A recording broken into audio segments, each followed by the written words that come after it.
Here we are all gathered in what seems to be the center of the storm. Neighbors once friendly now stand inside of the line that has been drawn. They've been fighting here for years, but now there's killing on the streets. While small coffins are lined up sadly, now united in defeat. All we always need to hear both sides of the story. Well, the lights are all on, the world is watching now. People looking for truth, we must not fail now. Be sure before we close our eyes, walk away from here till you see those signs. No, no, no, no, no.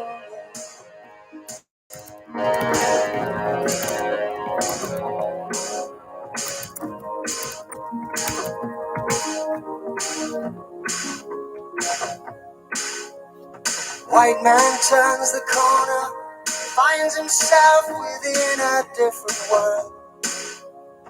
Ghetto kid grabs his shoulder, throws him up against the wall. He says, would you respect me if I didn't have this gun? 'Cause without it, I don't get it, and that's why I carry one. We always need to hear both sides of the story. Both sides of the story. Oh, both sides of the story. Yes, both sides of the story. Oh, both sides of the story. Both sides of the story. Both sides of the story. Both sides of the story.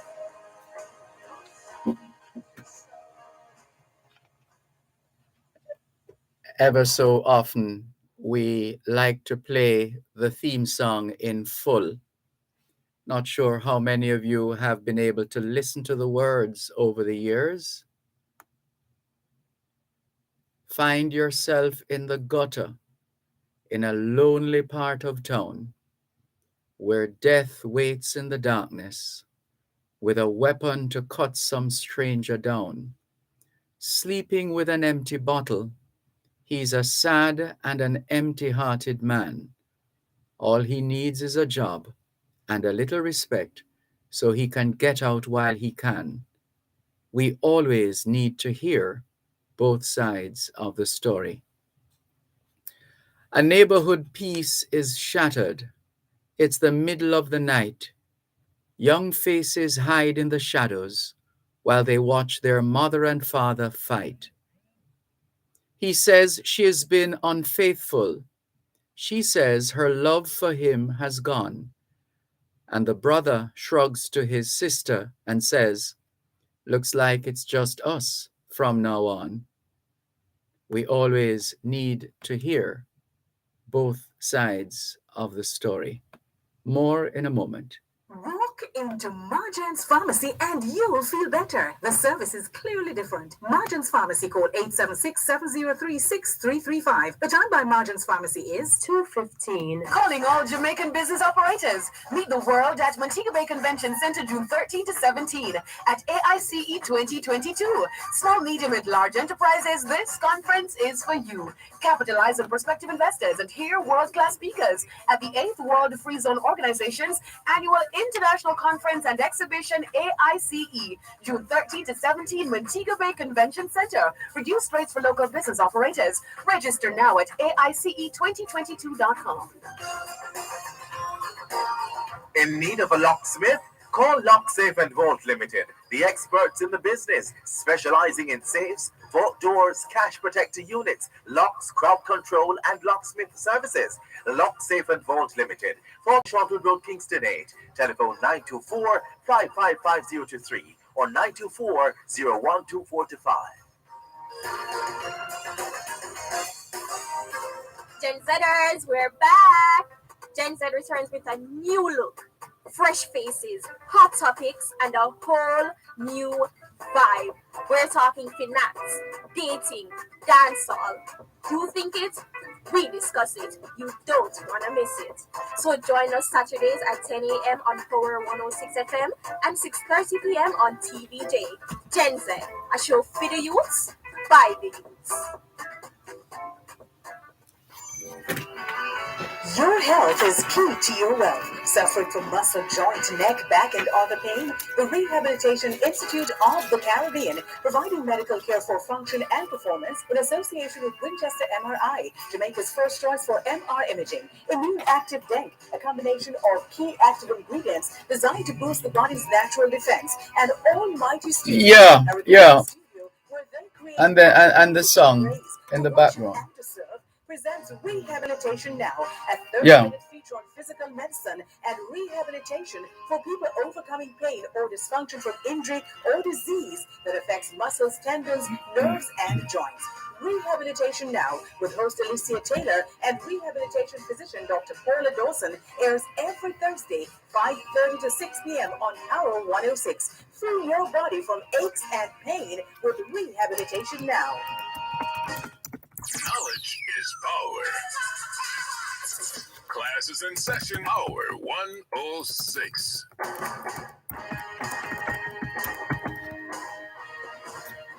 As we said at the outset, ever so often we play the theme song for this program in full. And that's deliberate because ever so often we need to be reminded that we always need to hear both sides of the story. All of us, every single one of us, needs to be reminded. So we were going through some of the lyrics, and the lights are all on. The world is watching now. And that is literally and figuratively. The world is watching now, especially in this day and age. We are all on this massive stage of life. And we have known this from a long time ago, perhaps from the days of Shakespeare, all the world's a stage. But the world is watching, and the lights are all on. The world is watching now. All the world's a stage. People looking for truth. This is my all-time favorite line in this song. People looking for truth. Here's the clincher. We must not fail them now. People looking for truth. We must not fail them now. Be sure, before we close our eyes, don't walk away from here till you hear both sides. Here we are all gathered in what seems to be the center of the storm. Neighbors, once friendly, now stand each side of the line that has been drawn. They've been fighting here for years, but now there's killing on the streets, while small coffins are lined up sadly, now united in defeat. And this speaks to so much of the enmity and gang warfare and inter and intra-community violence, which is not unique to Jamaica, but our focus is Jamaica. Here we are all gathered in what seems to be the center of the town. Neighbors, once friendly, now stand each side of the line that has been drawn. Can you imagine? families and or each family has ancestors who go way back. And in a number of instances, these families have been friends, neighbors have been friendly for some time. All of a sudden, something happens and a line is drawn, and each side is on either side of the line that has been drawn. Phil Collins says they've been fighting here for years. Isn't that the truth in so many communities in this country? The fighting has been going on for years. But now there's killing on the streets. So it used to be confined to the communities, within the communities. But now it's spilling on the streets all over. So you can be driving on the highway and you get to the roundabout in the vicinity of the ramp that leads to the South Coast Highway and also to Portmore. And you're in your vehicle and a couple of motorcyclists drive up and take you out there in front of everybody. That's the kind of spilling that's been happening. It's onto the streets. No longer are people doing these things in the cover of darkness or confining it to a particular space. They're in your face right now. In your face. There's killing on the streets. While small coffins, and you get the picture, right? These small coffins, these small coffins represent children. Small coffins are lined up, sadly, now united in defeat. So separate in terms of the fighting for years, but united in death, in defeat. We always need to hear both sides of the story. And the lights are all on. The world is watching now. This is a repeat of an earlier verse. People looking for truth. We must not fail them now. Be sure before we close our eyes. And that can be taken in two ways. Either before we die or before we turn a blind eye. Don't walk away from here till you see both sides. And here is the final of the stanzas. White man turns the corner, finds himself within a different world. Ghetto kid grabs his shoulder, throws him up against the wall. He says, would you respect me if I didn't have this gun? 'Cause without it, I don't get it. And that's why I carry one. We always need to hear both sides of the story.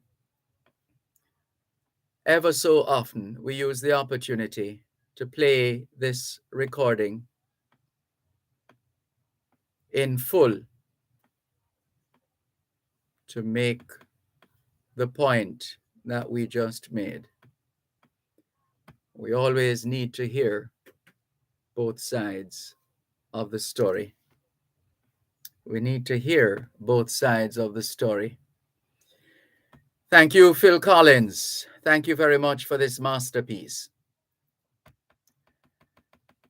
2021 to 2030 is the International Decade of Healthy Aging, the International Decade of Ecosystem Restoration, the International Decade of Ocean Science for Sustainable Development, and the Decade of Action for Road Safety.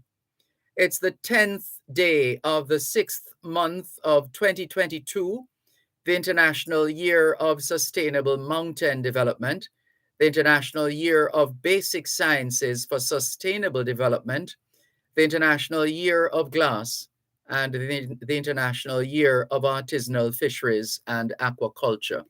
Put another way, it's the 10th day of the 2nd month of the 2022 Atlantic hurricane season in this disaster risk reduction month, Road Safety Awareness Month, Brides Month, and Pride Month. It's National Immigrant Heritage Month in the United States, where members of the Caribbean diaspora are also celebrating National Caribbean American Heritage Month. It's Army Day in Jordan.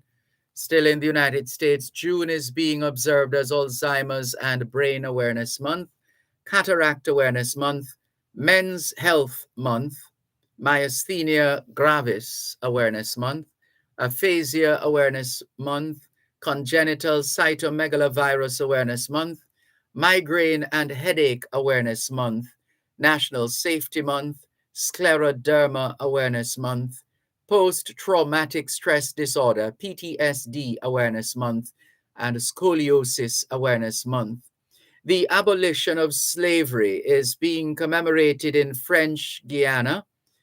National Environmental Awareness Week activities continue here in Jamaica.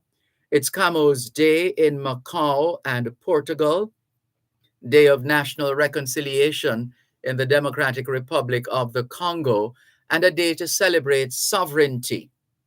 And that word is pronounced sovereignty, not sovereignty. If you're talking Jamaican, you'll be excused for saying sovereignty. But if we're speaking English, then the word is sovereignty, sovereignty. So it's a day to celebrate sovereignty over the Malvinas in Argentina.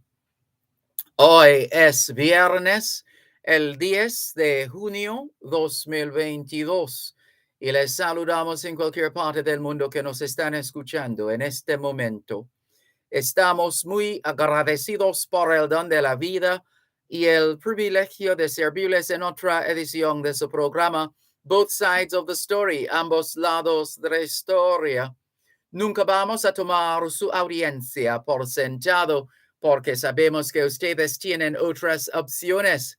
Y esta es la razón por la cual jamás olvidamos darle las gracias por elegir Both Sides of the Story, ambos lados de la historia, de lunes a viernes desde las 2 hasta las 5 de la tarde, aquí en Power 106 FM. La misión continúa para educar, capacitar, iluminar y estimular el espíritu empresarial. Bienvenidos.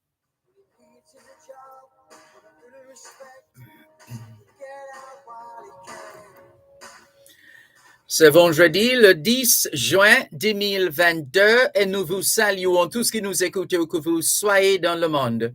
Nous sommes reconnaissants du don de la vie ainsi que du privilège d'être à votre service par une nouvelle édition de votre programme Both Sides of the Story, le pour et le contre. Nous ne considérons pas votre fidélité comme allant de soi parce que nous savons que vous avez l'embarras du choix. C'est pourquoi nous n'oublions jamais de vous remercier de choisir d'écouter Both Sides of the Story, le pour et le contre, du lundi au vendredi de 2h à 5h de l'après-midi sur notre antenne Power 106 FM. Nous continuons notre mission d'éduquer, d'habiliter, d'éclairer et d'encourager l'esprit d'entreprise. Bienvenue. All we're saying is it's Friday, the 10th of June, 2022, and we greet you well, wherever in the world you are listening to us right now. We remain eternally grateful for the gift of life and the privilege to serve you on yet another edition of your program, Both Sides of the Story. We don't ever take your listenership for granted because we know you have choices, and that's why we never ever forget to remember to say thanks for choosing to listen to Both Sides of the Story Monday to Friday, 2 to 5, right here on Power 106 FM.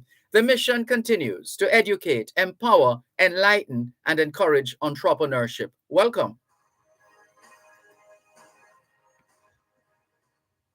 You're listening to Power 106 FM. The time is now 2:30. Importers. Shipments requiring you to pay customs duties and taxes are cleared on a customs goods declaration, known as an IM4 or IMS4.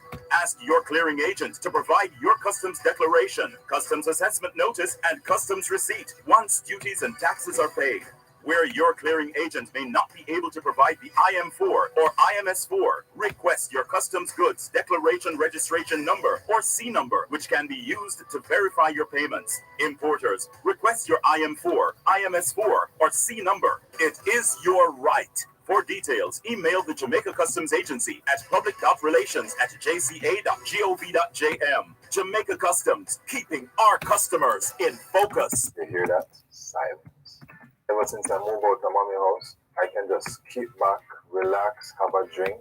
And it's all thanks to Gateway, financing up to 95% of the house. And if you're doing a home equity loan, they finance up to 100%. What's really better than that? Gateway Cooperative Credit Union. For more information on our mortgage plan, visit our website at www.gatewayja.com, opening the way to your financial success. There's a retirement crisis in Jamaica, with only approximately 10% of the working population saving towards retirement. Many people do not participate in a formal pension plan, such as contract workers and the self-employed, and some are not eligible for a government pension. Every member of the workforce has the opportunity to participate in a pension plan and secure a monthly income for their retirement. Join Real Business every Monday at 9:30 a.m. for an informative discussion with Peter Rose Hall, Managing Director of BPM Financial, discussing the importance of retirement planning and the solutions to move Jamaica out of this crisis. Retirement Wealth Creation is brought to you by BPM Financial Limited, taking you higher.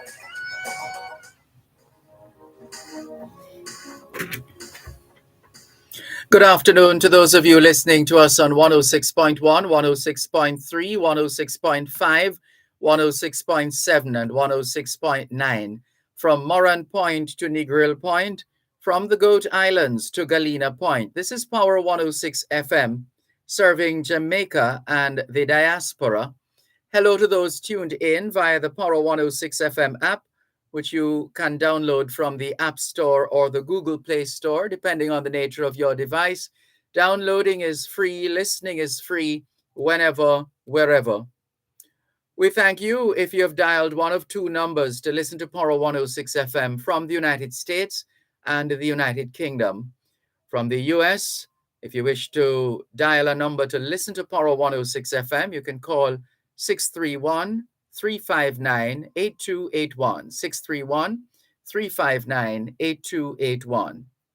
If you're in the United Kingdom and you wish to dial a number to listen to Power 106 FM, your number is 0330-606-0953, 0330-606-0953.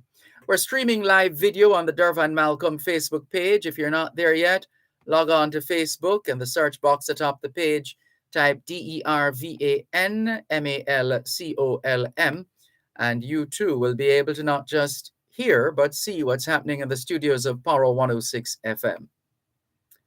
If you don't have a Facebook account, no sweat. There's always YouTube. Feel free to log on to YouTube and watch via the Dervan Malcolm YouTube channel. That's it. You don't need to have an account in order to access YouTube. So it's all there for you to see, for you to watch both sides of the story here on Power 106 FM. What's on your mind this afternoon? It's a Friday, and usually people are happy at the end of a week, and especially on a Friday. One of the things I've been noticing, I don't know if COVID-19 and some of the changes have anything to do with this, but New Kingston empties out, in a manner of speaking, pretty quickly. My term, New Kingston empties out pretty quickly on a Friday. The traffic gets lighter. Mind you, for the rest of the week, you usually have some kind of a bottleneck going down the spine of Trafalgar, not Trafalgar, the spine of Knutsford Boulevard. There's usually a lot of traffic there. But on a Friday, it really seems that either people leave work a little earlier than scheduled on a Friday, or there are new arrangements for those who work on a Friday. I don't know what it is, but that's something I've noticed. There is a bit of partying that happens on a Friday night. Well, late Friday night in New Kingston as well. Some at one of the locations, which is usually for parking and for a remittance entity. At nights, it transforms into some kind of a club. So there is that as well. But there's something about Fridays these days, and you see it usually when you travel through New Kingston. Like people have said, you know what? I'm going in early. I don't know. Maybe some people. Right. So that's that. So we look forward to your calls on 876-922-4112 to 5. 876-922-4112 to 5. The text line, same as the WhatsApp number, which means you can not only send us your text messages, your WhatsApp messages, your voice notes, but you can call us on WhatsApp as well. That number is 876-365-3346. 876-365-3346. James in East London has sent us the usual collection of news stories from the likes of The Guardian, Independent, and other sources. So good afternoon. Thank you very much. James in East London, although it's not afternoon where you are now, it's 23 minutes to 9 o'clock in the night in the UK. Therapeutic Wellness Therapy, also in the UK, monitoring us, saying good evening, Sir Malcolm, listening and watching from Manchester, UK. Welcome, Therapeutic Wellness Therapy. Tony C says, good afternoon, Mr. Malcolm, to you and staff, listeners, and all my Jamaican kings and queens around the globe. You're tuned in. It's a hot day, a high of 105. Ouch. Stay cool, Tony C. Let's go to the phone lines. 876-922-4112 to 5. Good afternoon. Thanks for calling. Good afternoon. Yes. All things, man. Man, it's been a long time. I thought you had migrated. No, man. I thought I saw you some time ago driving to New Kingston with a big smile on your face. Oh, it's what I do best. Smile. Okay. Well, I have around 3 points, you see? Yes. Let's take them one at a time. I get to understand that I don't know if it's Pastor Grange doing this thing, but when you have the Labor Day concert, over the last years, you see, them playing only gospel songs. That, usually, Labor Day concert, you usually have all type of song play at the Labor Day concert, all genre of music.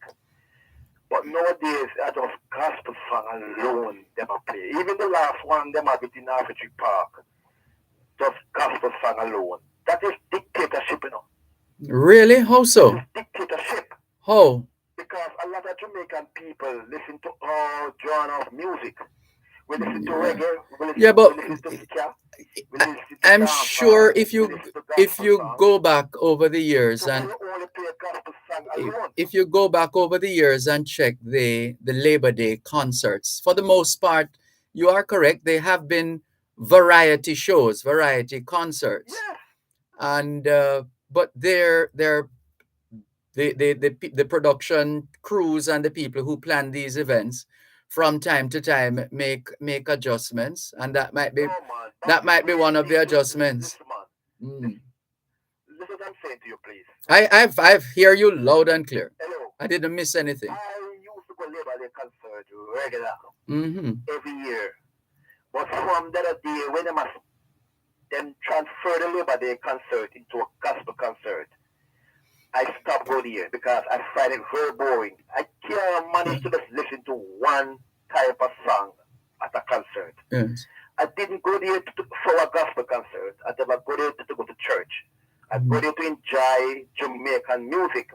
So I'm sure there are some people listening to us now who love gospel music and saying, and they're perhaps saying, man, you maybe because you haven't been exposed. Wait, no, man, you don't need to be aggressive. Come on, we're having a conversation. No, I'm just representing the other side at all times as best as I can. I'm saying I'm sure there might be those listening to us and saying, "Come on, man, you haven't listened to all gospel songs, and maybe if you were to hear this one and these kinds, then maybe you would be moved in more ways than one." So there are people who are listening who might very well be thinking that. You need to go to the psychologist. They are dictator. You can't force down pan. You can't force one song. No, One except that. that, hold on, except that you have a choice though. You don't have to, if you are turned off by gospel music, you I don't didn't have say to that to you, go. no, boss man. You don't have to. Listen, I didn't say that to you, no. No, cool, no, man. Why are you so hot under the collar? Take it easy, man. We're having a conversation. You don't need to get so hot under the collar. I'm saying to you, I'm saying to you that there you also have freedom of choice. So it's there to say it's a dictatorship is not true. You have a choice. You can choose to demonstrate your disgust or disappointment or disapproval of it being a gospel centric concert by just not going. Listen, man, I supposed to go to the Labor Day concert and enjoy myself. The politician who in charge of Labor Day concert, they're not supposed to change Labor Day concert into gospel concert only. But 'Cause politicians always make changes. It's what they do. They make changes that reflect the policies or the positions of their government or their political party, but more so through the government channels. you know, Yes.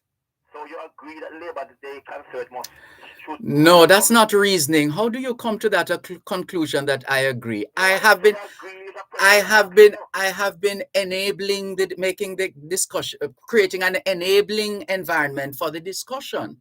So I'm putting to you some of the possibilities, and you are responding accordingly. We're reasoning, we're discussing, we're debating. I didn't say you agree. I want to ask you a question. I asked you Yes. a question. I didn't say you agree. Hello?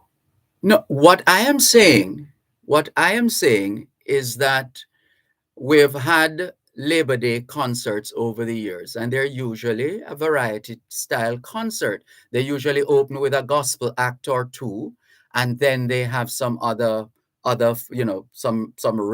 whatever other forms Yes. of Mix it, thing, mix it. etc. But there is nothing to prevent the organizers of this Labor Day concert. There's no law anywhere that says they can't convert a Labor Day concert into a gospel oriented event. Yeah, but what I'm saying to you is that every year them doing that now. Every year them doing the Is same it thing. every year? You're sure you're not mixing it up with Every the year one? them listen. You're sure you're not mixing it up with the one that comes on a Sunday? I'm not sure how frequently, but what is that one called? Higher Praise? You sure you're not mixing it up with Higher Praise? I said this, I have sense. I'm not an idiot. I don't understand you. No, but I'm saying you're saying every year, and Every year them do it. I don't know about President that. never made them do it. I Every think I 23rd of think we May them could do it. easily pull that up on YouTube. Let me Yes. see Do it to right. to see because you're saying every year. Let's see. Let's go to YouTube and bring up Labor Day concert Jamaica. Let's see what comes up. So the most recent one was at Mandela Park, and I am seeing it. So that was the gospel oriented one that you're talking about.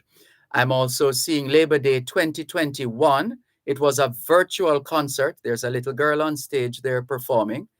Hold on, let me just check the time here. All right, let's take the break and come back.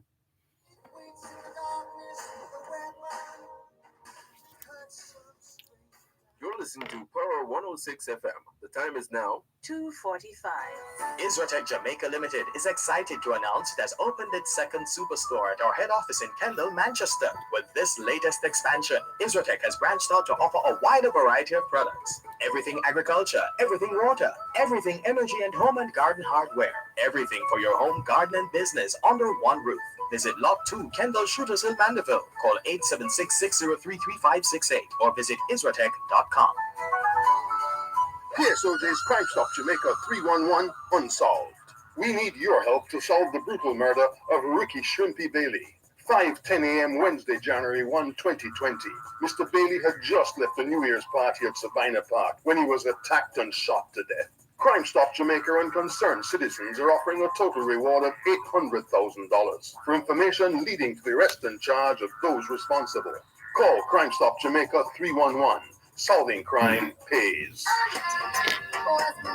This Saturday, DJ Franco, DJ Kevin, and the Don Donovan Bakers are mixing it up on a special fusion edition of Fave Frequency. Get ready to dance to your favorite Afrobeats, salsa, and Boombaton hit music alongside your host and dance instructor, Nisha Yen, 9 p.m. to midnight. Show off your Smirnoff vodka mixes in our VIP Zoo Watch Yourself area or DM at Fame 95 FM1 or RETV Instagram page for your special VIP invite to join the live in-studio party. That's Fame Frequency Fusion, live on the blazing Fame 95 FM, Hits 92 FM, and RETV. Online at Mixcloud at Fame Frequency and on OneSpotMedia.com. Powered by Smirnoff Vodka, the world's #1 vodka. You must be 18 years or older to drink. Drink responsibly.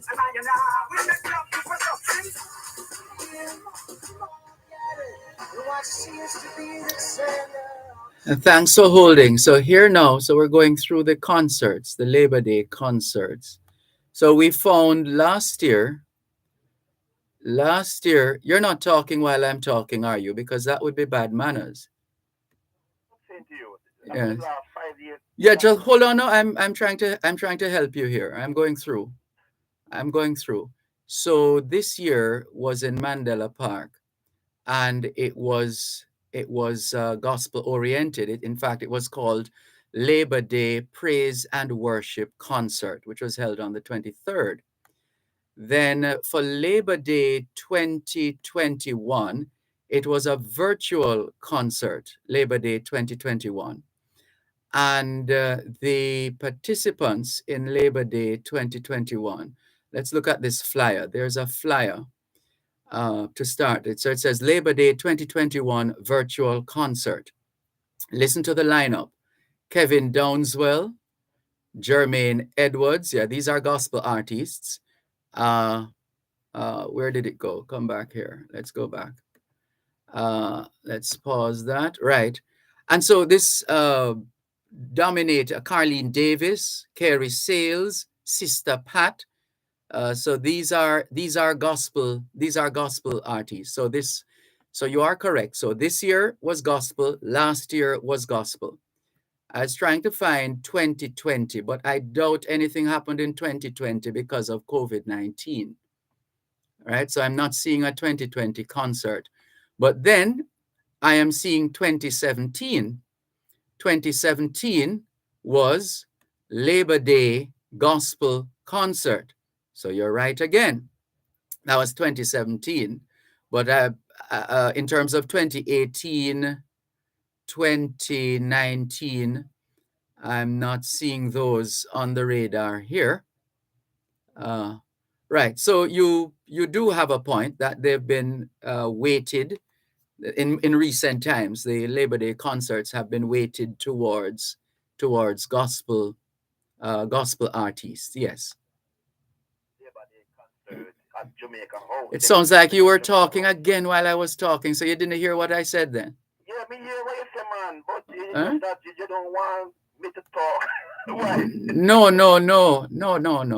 I'm sorry that you had to go there. Why would you say something like that? If I didn't want you to talk, that I wouldn't allow you to talk. Why would you say that? What I'm saying to you. No, but don't do that, because you made a point and I said, let me check it. And so I went straight to YouTube to check. and it supports your position, right? Anyway, go on. Yeah, what I'm saying, I'm from the old school, and I used to enjoy Labor Day concert at Jamaica House most of the time, and some other places. And you have all genre of music play. The politician who change the thing into gospel concert, they need to make some adjustment. And the next point, you see, Yes, I heard that they're not going to have no festival song for this year. yes, But remember that you have two festival song every year, you know. You have the gospel one and you have the regular one. yes. So I was wondering if they're going to have the gospel festival song this year. To me, it looked like they wanted to change the thing into a gospel thing. Change which Festival thing? song The is going festival? to be this year, but it is going to be for the gospel festival. No, they. So far, we haven't heard any issues with the gospel song contest. Ah, We haven't heard any issues with that. So it so sounds is like that them that is trying to going. do? That is going according to plan. According to plan, it seems. But So is that them trying to do? the one that they say is problematic is the 123 recordings that have been entered, and I think they had said initially that none of them could, they haven't, none of them is up to standard. But I the know that, man. minister also said that two of them, they have taken two songs from the 123, which will form part of some Yes, kind of a that's good to compilation. hear. But Yes. what I was saying to you is that it looks like them want to transform the thing into a gospel thing because they're going to keep the gospel festival song this year. Yeah, because obviously they don't have a problem with it. But they don't understand that Jamaica is not a Christian country only. You have Rasta. Jamaica is a Rasta country too, you know. Jamaica is a Rasta country. Jamaica is a reggae country. Right?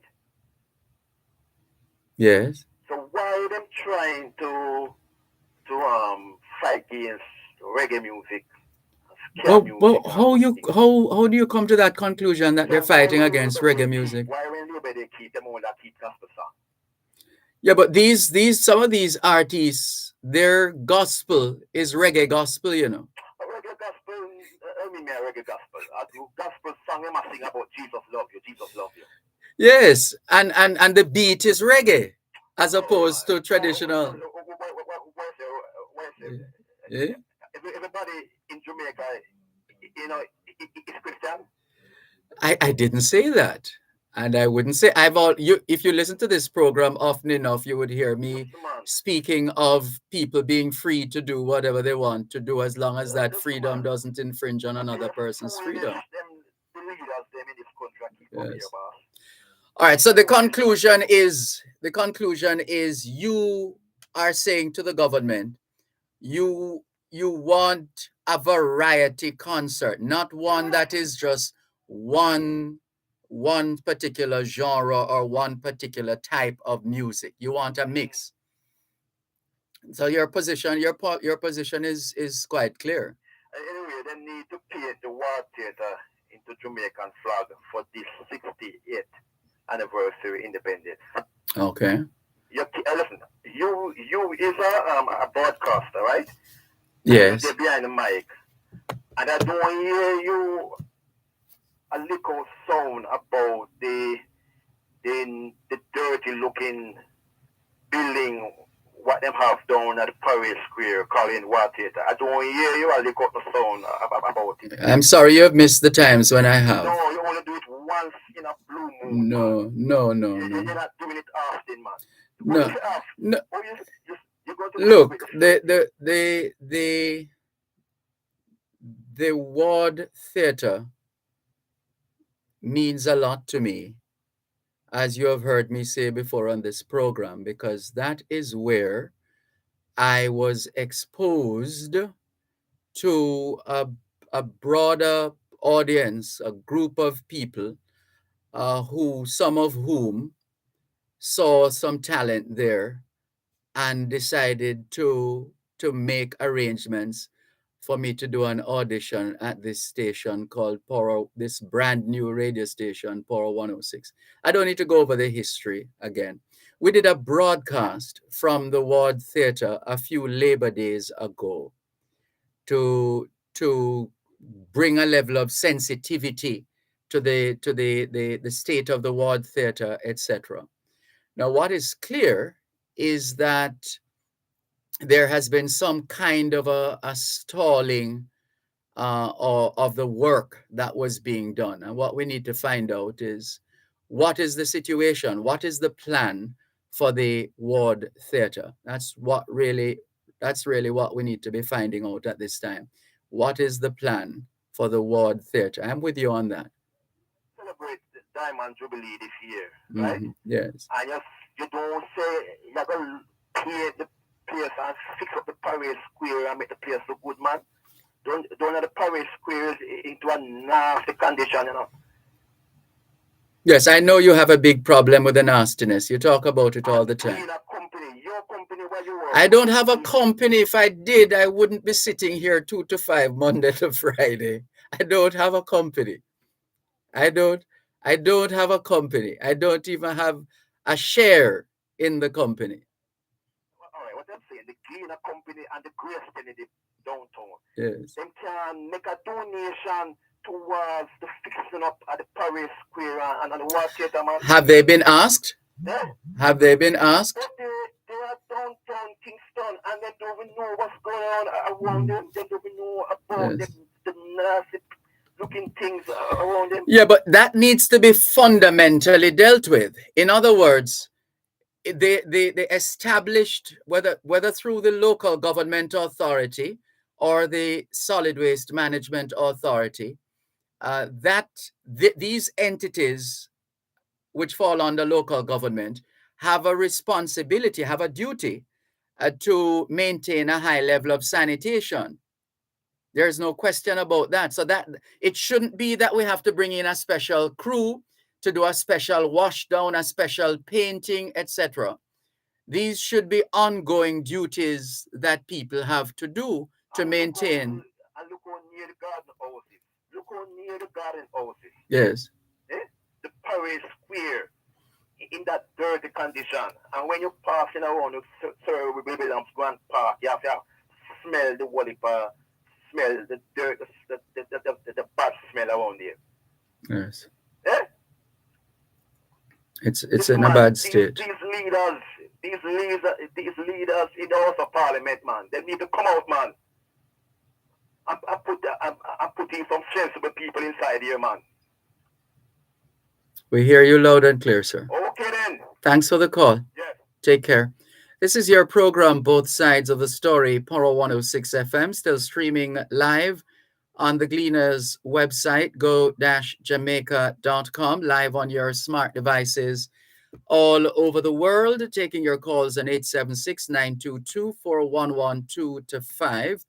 Sharon Richard says, blessed afternoon, Sir Malcolm, and all listeners out there. One love as I greet you all well as mark our names in class.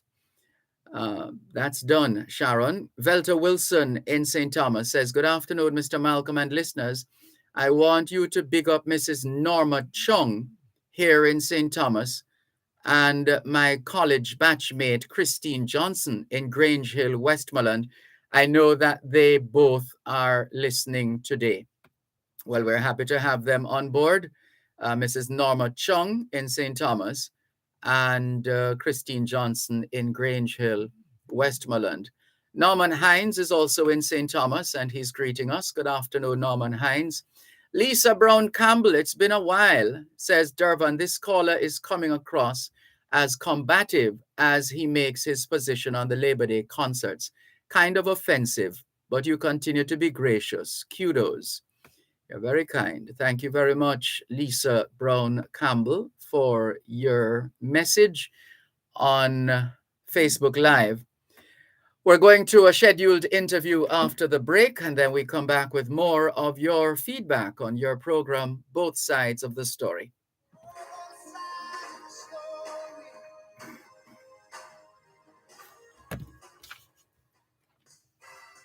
Coast to Coast Concrete, the high quality concrete for fencing, roofing, foundation, and road surfacing.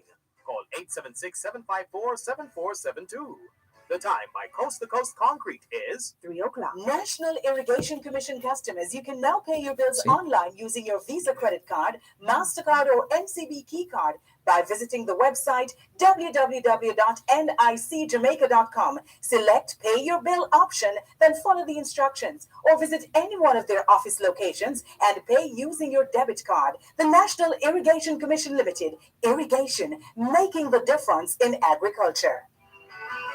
Your health is key to your wealth. Suffering from muscle, joint, neck, back, and other pain? The Rehabilitation Institute of the Caribbean, providing medical care for function and performance in association with Winchester MRI, Jamaica's first choice for MR imaging. Immune Active Denk, a combination of key active ingredients designed to boost the body's natural defense. And Almighty Studios, a recording studio where they create worship music to praise, to worship, and to serve, presents Rehabilitation Now, a 30-minute feature on physical medicine and rehabilitation for people overcoming pain or dysfunction from injury or disease that affects muscles, tendons, nerves, and joints.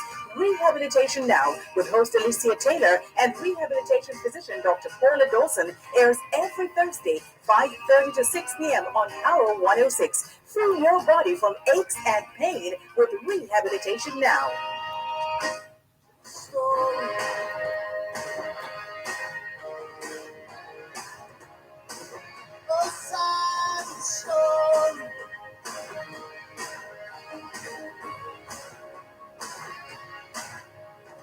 Neighborhood piece is shining. It's the middle of the night. Thanks a lot for staying with us here on your program, Both Sides of the Story, Power 106 FM, still streaming live on the Gleaners website, go-jamaica.com, live on your smart devices all over the world. We're standing by to connect with Leighton Smith. Leighton Smith is Chief Representative Officer for VM Overseas Offices. And in fact, he is also, and this is a relatively new position, he's also the Managing Director of VM Finance. And we're standing by to connect with him. Part of our build-up to the Jamaica 60 Diaspora Conference, which is scheduled for the 14th to the 16th of June. It's a hybrid conference, which means that about 100 or so people will be attending face-to-face. Will be physically there on location in Kingston Hall, which is at the Ministry of Foreign Affairs and Foreign Trade building in overlooking the 7th largest natural harbor in the world, Kingston Harbor. And the others of us will be on virtually. We'll log on from cyberspace, essentially. Registration is key for those who wish to attend there's no fee. There's no fee at all, no charge. All you need to do is register so that the system will recognize you when you're ready to log on and participate in the system, because you know that there are trolls and all kinds of people who try to get in on some of these streams and like streakers, right? So they have to. That's the importance of registration. So we're standing by to conduct another of those interviews leading up to the Jamaica 60 Diaspora Conference. And so let's stand by for that. Stand by to make that link with Leighton Smith. who is in the UK. Hope we didn't wake him. It's now 9:05 p.m. in the United Kingdom, and as opposed to 3:05 p.m. here in Jamaica. And we're anxious to learn of VM's, the VM group's continuing support for the Jamaica diaspora and how, as an organization, it has pivoted and rebranded and refreshed its offerings to Jamaicans at home and abroad. All right, while we wait to connect with Leighton Smith, who obviously is a busy man, he's, after all, he is, as we have shared with you, the Chief Representative Officer for the VM Group's overseas offices. And he's also Managing Director of VM Finance. And so, all right, so we'll have to try and connect with him by other means. Let's see if we can get him on the line right now on both sides of the story here on Paro 106 FM, still streaming live. Let's say Hi, Dervan. hello, Leighton Smith. How are you, sir? I'm good, sir. How are you? I am fine, thanks. Thank you so much for joining us here on both sides of the story of Jamaicans at home and abroad, and with just about 4 days to go to the start of the Jamaica 60 Diaspora Conference, we thought it would be most appropriate to hear from Mr. Leighton Smith, the Chief Representative Officer for VM Group, for overseas, for the overseas offices of VM Group. And as we shared with you while we waited to connect with Leighton Smith listeners, he, they say the reward for hard work is more work, and so we we take note of the fact that you have added portfolio responsibility. Am I reading correctly that you have now taken on duties as the managing director of VM Finance? Oh, that's correct. Yes. So that was always there in the Dervan. It was. It's a SBU that is based here in the United Kingdom. Okay. And what has happened is that I've always overseen that aspect of the business. So we are a non-bank lending partner in the UK, where we finance development and investment funding for high net worth property developers. The business actually was launched in 2018, and we have continued to do very well where that is concerned. So pretty much same time that I received the responsibility for the overseas offices, it's pretty much the same time that responsibility took effect. So we have been doing very well. But I'm glad you see to know that you have been following up with what's happening in the public space. Yes, we're trying. But let's talk about this long established brand that is VM.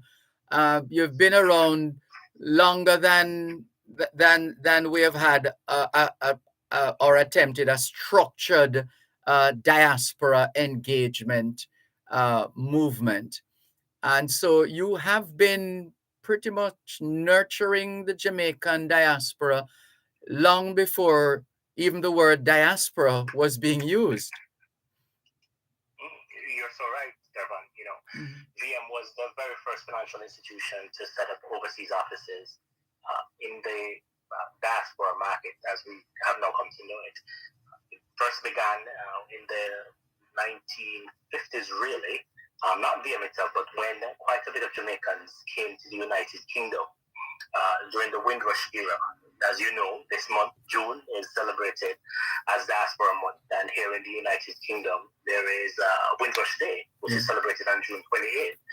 So what happened is that to ensure that Jamaicans were able to maintain financial relationships with their relatives and with their home country, VM set up what was then called service bureaus in the late 1980s, early 1991. And as such, we were the very first to follow Jamaicans here and allow them to benefit from financial services. One of the things that we firmly believe in is mutuality. And it is very critical and important to us. And as such, part of mutuality is financial inclusivity. And what I have found since being assigned to the UK, when you look at the Jamaican history, a lot of Jamaicans came here. They came here with an idea. They wanted to work. They wanted to earn some money. They wanted to go back home. But of course, like what happened in several diaspora markets, you come and you set up shop and, you create life. And because of that, what happened is that there's still this strong affinity with back home. And what we were able to do at that point in time was help Jamaicans to check cash in facilities, for example, so they could, when they got their pay, they could have physical cash to do what they wanted, and also to remit funds back home. And since then, we have grown and we have really helped members of the diaspora here in the UK in particular.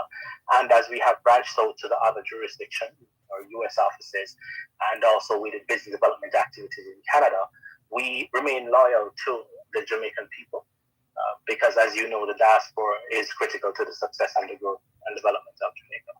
Yes, indeed.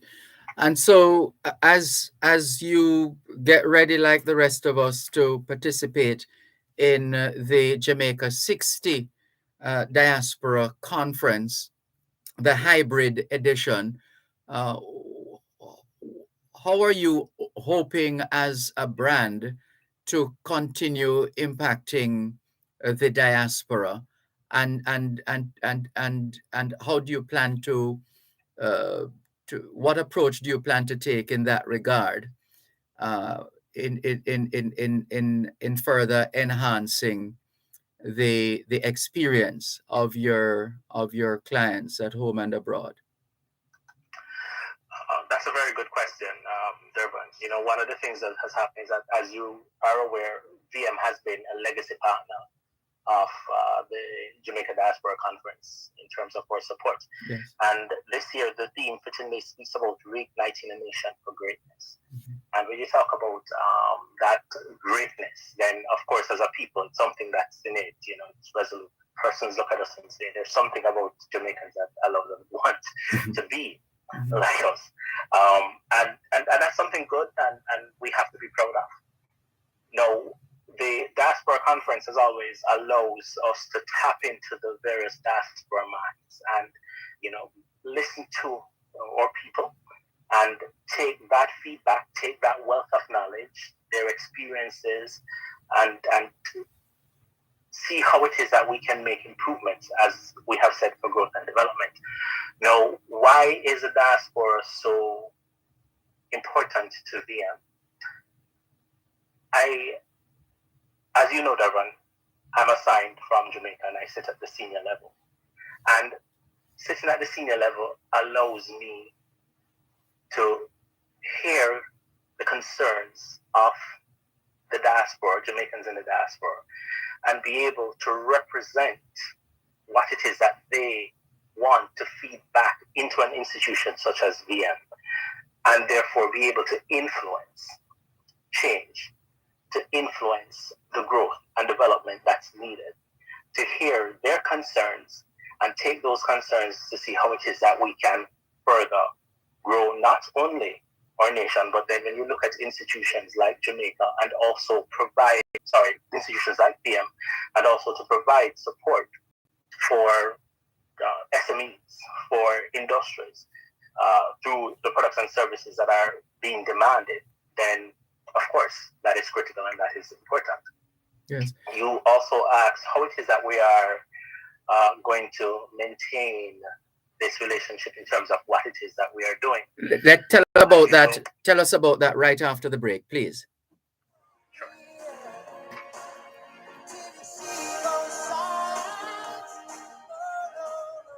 The NWC Contact Center, serving you in so many ways. Call 888-225-5692 or 888-CALL NWC. The time by the NWC is 3:15. Your taxes hold the key. Property owners, property taxes for year 2022-2023 are due. Payments can be made in full, half-yearly or quarterly installments. So many ways to pay. You choose. Online at jamaicatax.gov.jm, the TAJ mobile app, mobile tax collection unit, and NCB online banking. Call 888-TAX-HELP. That's 888-829-4357 or visit jamaicatax.gov.jm for details. Renovators, homeowners, contractors, fixer-uppers, do-it-yourselfers. It's a construction reduction at the Home and Things Pro Savings Sales event. Warning! The prices are dangerously low. Get the lowest prices on tiles, bathroom fixtures and faucets, windows and doors, and so much more, including new arrivals. So shop now for everything you need for your project. It's the Pro Savings Sales event happening now at Home and Things. Don't detour. Come down to Home and Things, Old Loop Road and Concern Spring Road. Farmers, come for a candid conversation with the Minister of Agriculture and Fisheries, the Honorable Pernell Charles Jr. Learn more about the agricultural sector and the role we all play with its development. That's a Morning with the Minister, every second and fourth Friday of every month during Farm Talk with Alfie McKenzie, right here on Power 106 FM.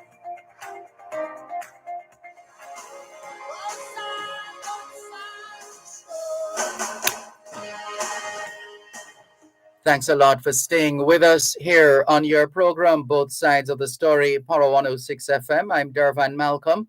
We're continuing our build-up to the Jamaica 60 Diaspora Conference. Our guest is Chief Representative Officer for VM Overseas Offices and also Managing Director of VM Finance, Mr. Leighton Smith. And I think some accolades are in order, Leighton Smith. What did I see? Something to do with, was it one of those universities? I glimpsed something recently. I'm telling you, Dervan, right? Yeah. Familiar with what's happening in the public space, yes. So I recently completed the advanced management program at Harvard, thanks to VM. It's part of our succession management effort. I'm just one of several, and it has been a humbling experience. And when you sit with other thought leaders who are keen on shaping their industry and also giving back, then you have to be very grateful. And as I said, it was a humbling experience, truly enlightening. Of course, mind-opening, and I'm very grateful for the opportunity that I was afforded by VM to do that. And I knew exactly why I brought that in at this point, because what you're demonstrating is that you are not resting on your 140-year-old laurel, so to speak, but you are constantly reinventing yourself, VM Group, so that you are in a better position to reignite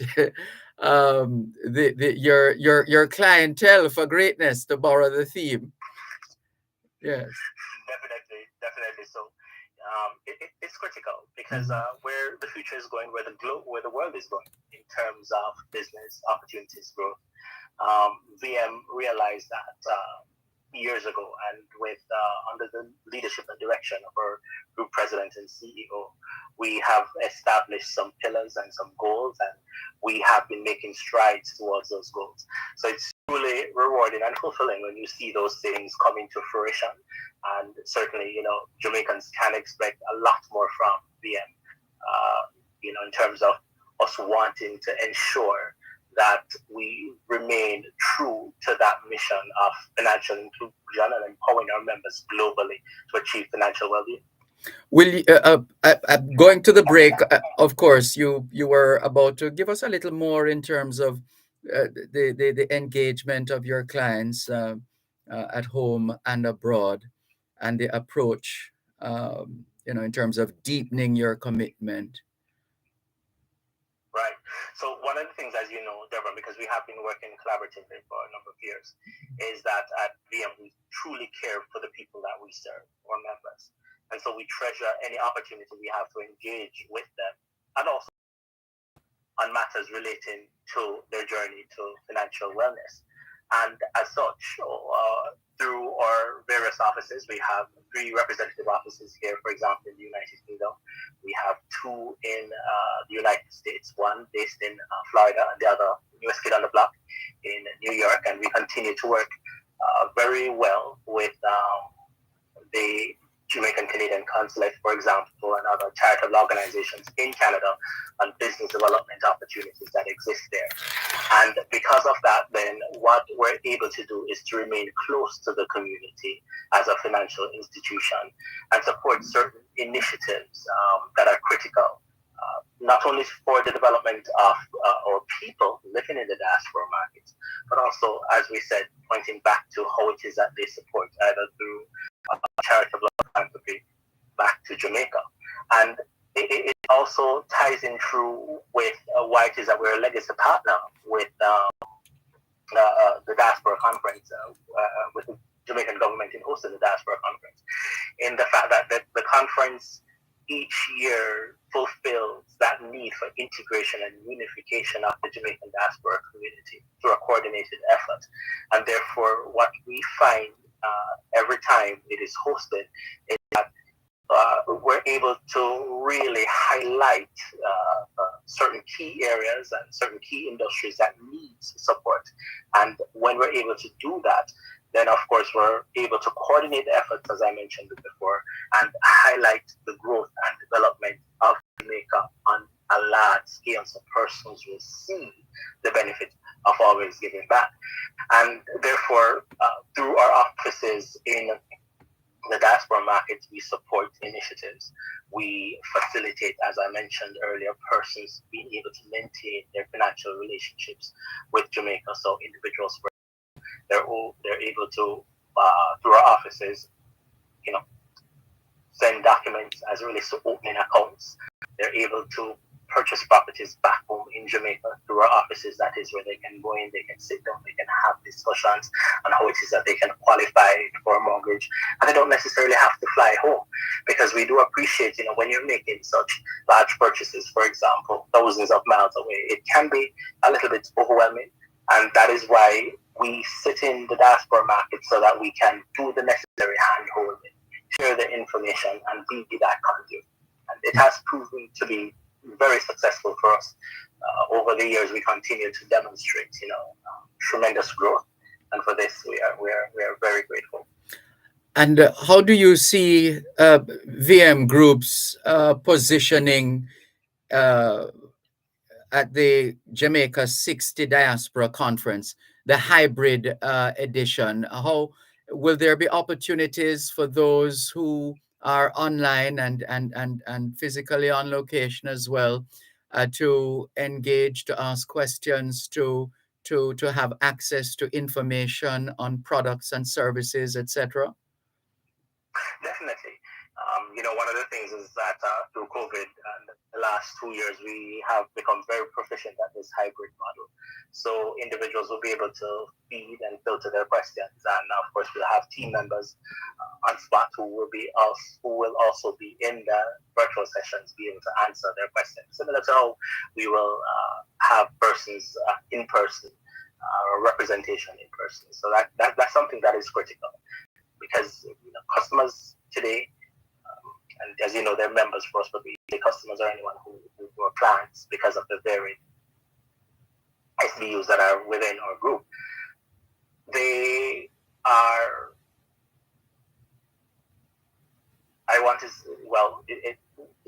information is critical for them. Yes. And with smart devices, social media, it's important that you have the correct information right on hand and provide that timely. And as such, it's important that through the various touch points that we have, whether it is going to be our offices, whether it's going to be our social media handles or website or member engagement center, and in this case, simply having support in terms of personnel in the virtual sessions who are able to also filter and answer questions, even some of these chat groups or chat rooms, then that is important. So yes, we'll be able to support the conference in such a way. And finally, as we wrap for now, Leighton Smith, what elements are you looking for uh, at this Jamaica 60 Diaspora Conference that is going to give you hope and give you that renewed energy to reignite this nation of Jamaica for greatness?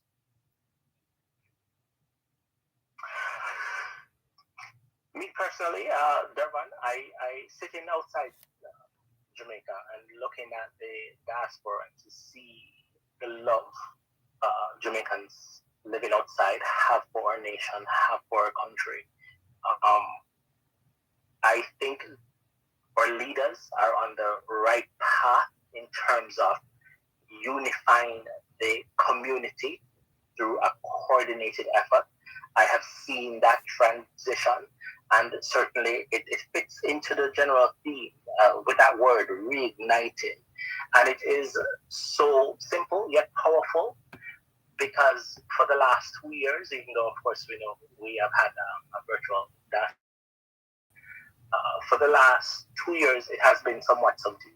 Mm-hmm. And with restrictions lifting all around the world, persons are, as it were, coming up for fresh air. And it signals a restart. And even though it signals a restart, the fact that we use reignite, we're starting from where we left off. Mm-hmm. So that's what I would want to see.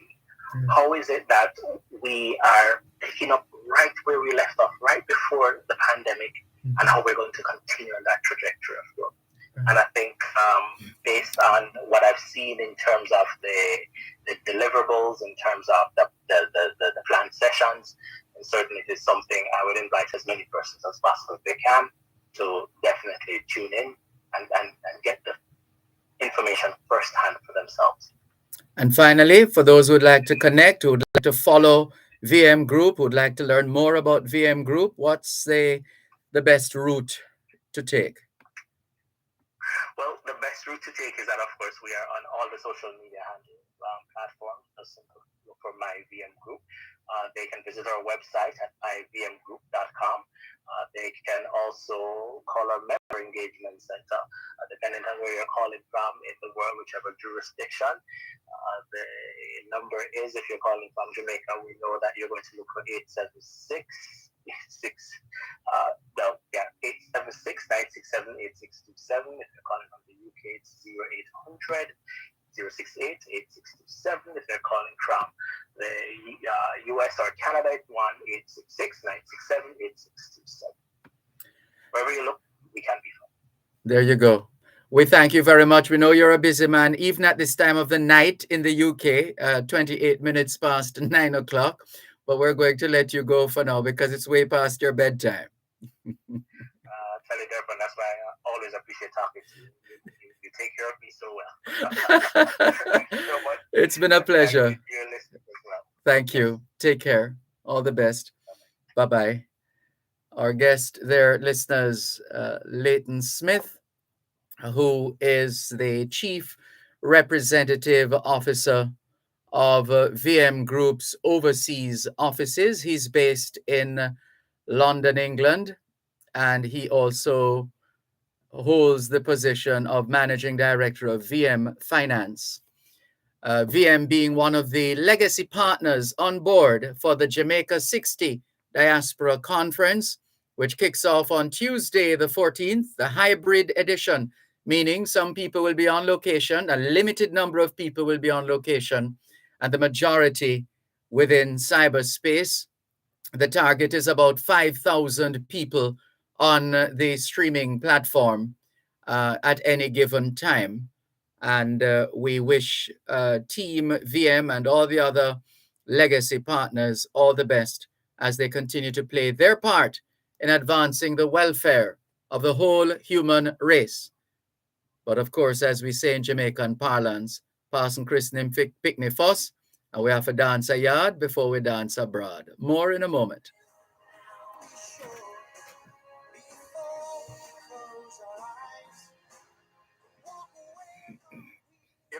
orders. Provide proper invoices for customs when presenting goods for examination. This could prevent delays during clearance. The time by the Jamaica Customs Agency is 3:30. Calling all Jamaican business operators. Meet the world at Montego Bay Convention Center June 13 to 17 at AICE 2022. Small, medium, and large enterprises, this conference is for you. Capitalize on prospective investors and hear world-class speakers at the 8th World Free Zone Organization's annual International Conference and Exhibition AICE, June 13 to 17, Montego Bay Convention Center. Reduced rates for local business operators. Register now at AICE2022.com.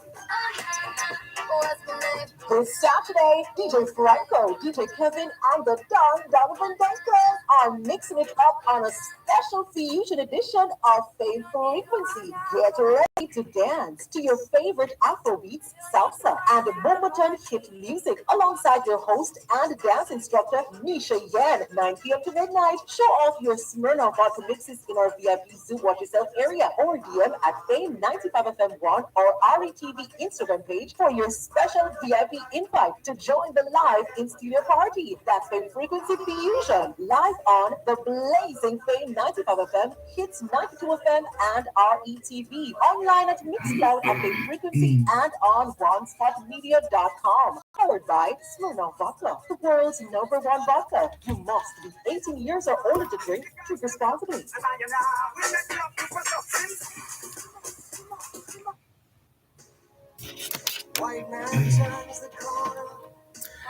Thanks a lot for staying with us here on your program, Both Sides of the Story, Poro 106 FM, still streaming live on the Gleaners website, go-jamaica.com, live on your smart devices all over the world. Taking your calls on 876-922-4112-5, 876-922-4112-5. The text line is the same as the WhatsApp number, which means you can not only send us your text messages, your WhatsApp messages, your voice notes, but you can call us on WhatsApp as well. That number, 876-365-3346, 876-365-3346. Anthony Davis on Facebook Live says the caller was talking 100% truth, and that's the first caller we had on the program today. Also online, right, so he says, Mr. Dervan, good afternoon to you, Anthony Davis. He says, are you suffering from superior complex? I have no idea what you're talking about, Anthony Davis. Please help us. I have no idea what you're talking about.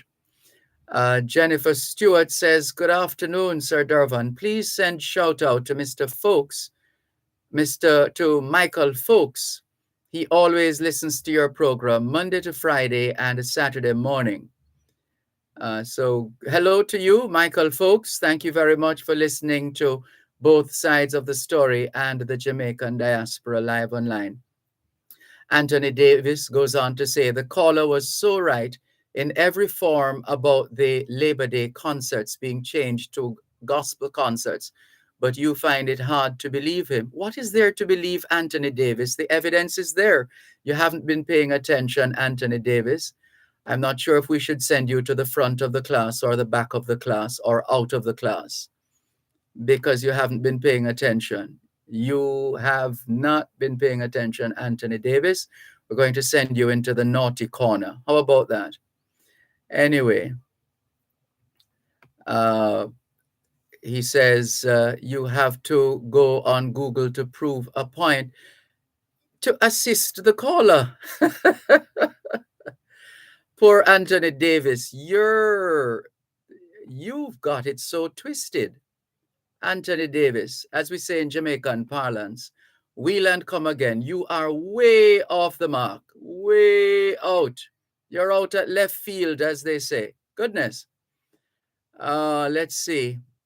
Cherry Henry says, good afternoon, Mr. Dervan and listeners. Have a blessed weekend. Same to you, Cherry Henry. Thank you very much for your message. And Anthony Davis, I think you have the wrong person. Derval Graham works at Love 101. I'm Dervan Malcolm. I think I think you should double check. Thank you very much. Let's go across now to YouTube, the YouTube channel. No, wait, no. Let's go over to WhatsApp. Sorry about that. Those on WhatsApp. This one says, "Good day, Dervan."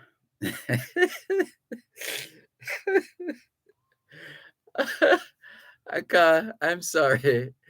I can't read the rest of the message. I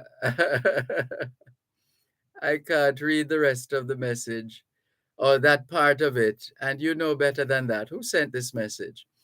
Uh, oh boy. The message goes on to say, what we need is a system where we are held accountable for our actions, not government negotiating with criminals. Get help from Canada, England, America. Hold on. No. Haven't we received help from? We still have certain agreements, certain bilateral arrangements with the United States of America, not to mention Canada and England. We had police personnel from Scotland Yard joining the constabulary force, etc. So that wouldn't be foreign to us. That move wouldn't be foreign to us. Anyway, the message goes on. Get help from Canada, England, America, as we are overwhelmed by the high level of criminality in this country. Well, you're right about something. There's a high level of criminality in this country, and it's been with us for some time. There's this proclivity for violence and for guns and all that illegal weapons and so on and so forth. So that has been with us for a long time. And it's not that the police have not been functional. Note the choice of my choice of the word. It's not that the police have not been, it's not that they have not been functional. Right? They're not perfect. We have a lot more work to be done, and it's going to take more than just the police doing their work for us to achieve the kind of manageable crime statistics that we need to get to. But recognize that it's like we are committing crimes at such a rapid pace that the system can hardly keep up. The system can hardly keep up. But that shouldn't take away from the fact that the police, whatever technology they're now using or techniques they've been employing, they're getting more of the guns, and not just a little one pop, as they say, but the rifles. Because we've been saying on this program for years that those who are engaged in criminal activity are no longer interested in the so-called one pops, and that it's all about the rifles, the tall up as they call it. And then when you see they put up the hand like this, so some of us doing certain dances, we need to be mindful of what it is about in terms of indicative of these high-powered weapons. And it's almost like a salute to the high-powered weaponry that is so prevalent in our society. And so they have been making breakthroughs. We have seen where gangs have been brought before the courts. Some people were expecting every single person to be thrown into prison, etc. The system doesn't work like that. The law doesn't work like that. There's a thing called evidence. There are other elements that have to be taken into account in order for certain things to happen. And if we are not thorough in our investigation and meticulous in how we put together the evidence, then if we're not careful, some of the people are going to walk. Not necessarily because they are innocent. Not necessarily. I'm choosing my words again. Not necessarily because they are innocent, but because the lawyers have been able to prove beyond a reasonable doubt that this client of theirs, this individual, was the subject of a botched investigation. And on the basis of that botched investigation, or tampering or suspected tampering with evidence, that person has to walk. The lawyer for that person is going to insist. So we have done some work, and I say we, meaning the security services. They have done work, and they're still doing work. But because of the volume of work, the volume of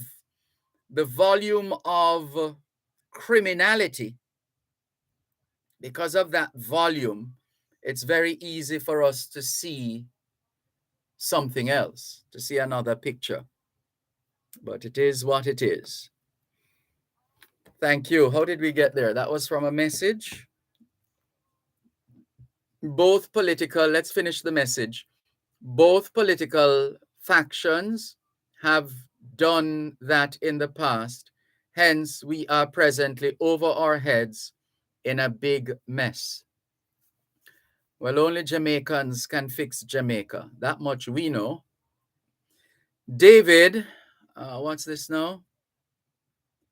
Oh, David is sharing with us information on a workshop being offered to fishermen is it by the Fishermen's Cooperative, David? Let's see. Jamaica Fishermen Cooperative Union, Fishing for Wealth and Sustainability. This looks useful. We're trying to get to the details. The print is not so clear, David, if you're listening. It's a little, it could be clearer. I'm just trying to find when is the event. That I'm not seeing. Let me go back to the other page. Okay, here we're on to something now. So it's a series, the Caribbean Network of Fisherfolk Organizations, in collaboration with the Jamaica Fishermen's Cooperative Union Limited, will be hosting a 2-day workshop to inform fisherfolk about the Caribbean Community Common Fisheries Policy and the voluntary guidelines on securing sustainable small-scale fisheries. The workshops will be held on June 13 and 16 in the boardroom of the Jamaica Fishermen's Cooperative at 44 Beechwood Avenue. That's next door to us here at 32 Lyndhurst Road. So fisher folk, over to you to get in touch with the Jamaica Fishermen's Cooperative Union for more information for this 2-day workshop. We hope you're able to attend. One of the numbers you can call, 876-423-3615. 876-423-3615. Calvin says, hello, Dervan. This is Calvin Lake. I would ask the gentleman if he's suffering from inferiority complex. It's his opinion, but insulting. Oh, well, like water off a duck's back, quite frankly, as far as I'm concerned. I don't, as I tell people all the while, as my late mother would say, I don't carry belly for people, you know. And that's a burden. That's a burden. And also, the jailer and the jailed are both in jail. I don't want to have any part of that. So, like water off a duck's back. One moment, please. You're listening to Power 106 FM. The time is now 3:45. Gen Zers, we're back. Gen Z returns with a new look, fresh faces, hot topics, and a whole new vibe. We're talking finance, dating, dancehall. You think it? We discuss it. You don't want to miss it. So join us Saturdays at 10 a.m. on Power 106 FM and 6:30 p.m. on TVJ. Gen Z, a show for the youths, by the youths.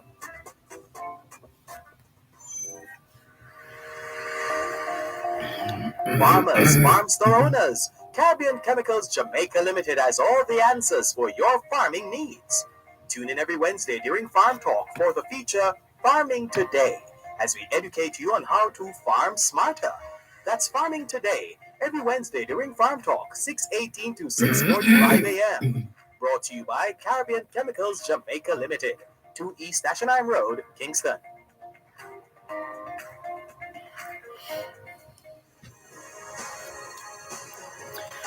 Thanks a lot for staying with us here on your program, Both Sides of the Story, Poro 106 FM.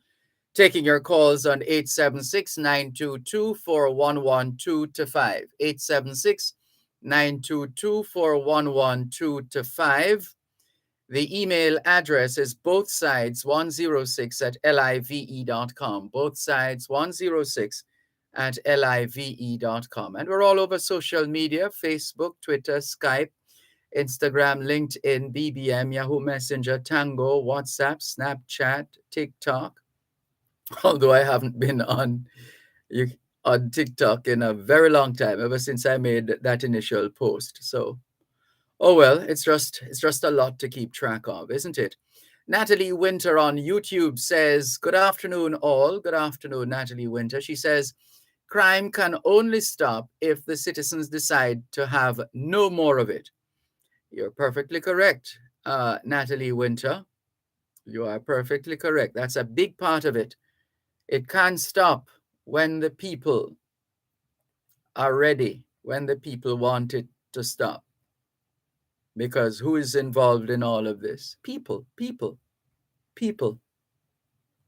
It's all about people.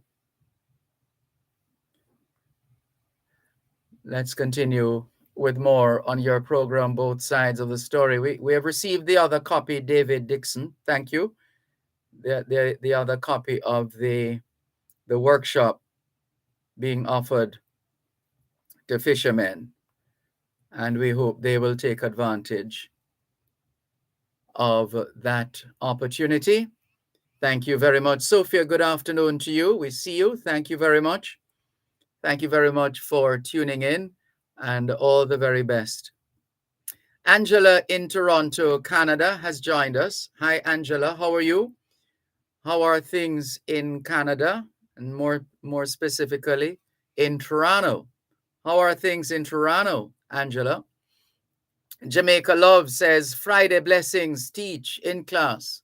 Good to have you on board, Jamaica Love. Thank you very much for making it Both Sides of the Story here on Power 106 FM. Still streaming live on the Gleaners website, go-jamaica.com, live on your smart devices all over the world.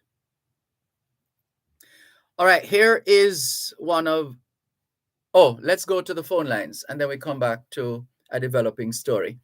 876-922-4112-5. Hello, good afternoon. Thanks for calling. Good afternoon, Dervan. Good afternoon. Yeah. I want to say, I don't know. I'm astounded. I'm shocked to know that Mrs. Graves is gonna say that she can't find a song, a festival song. Is this gonna be the new norm? First, she gave it to professional artists who can make their own money. Festival song is supposed to be for somebody who's just trying, to It was that all over the years. And she's gonna tell us that we are not taking it that well. I am not taking it well. No festival song. Soon she's gonna borrow one from America. Something. The other thing is, I don't think the Prime Minister is rushing to leave the Queen. Why is he rushing to leave the Queen for? There's no better. We don't hear any better is gonna come. The Queen gave us justice. I was in England and my daughter called the police. Someone came to my daughter's door to interfere with her, and before she put down the phone, the police was at her door, and they caught the bugger. That's what he is, or buggard, what we call thief. Yes. And I'm a senior citizen living here, and some people coming here messing with me, coming into my home, as they like walking through fences and bushes and doing as they like. And I called the police 911 when I saw a lot of You mean 119? Yes. They've been doing it since 2019, since COVID. And sometimes I go away to spend time, but the more I go away, the more they take steps on me. And I know that it's my home. That's my property. You mean they steal things from you? They come into my house and take what they want out of my clothes. What? They come into my house, they sleep. They put people in here to sleep in the empty room, the empty sections to sleep. They rent the place, they sell the place. But my late mother would say, what a piece of outer orderness. Yes, it is. And it's because of God why I stayed in my house. Oh, no. They don't see. They have phone to phone me, people have called me from putting me on social media. I'm a senior citizen. Oh dear. And they want to capture my property.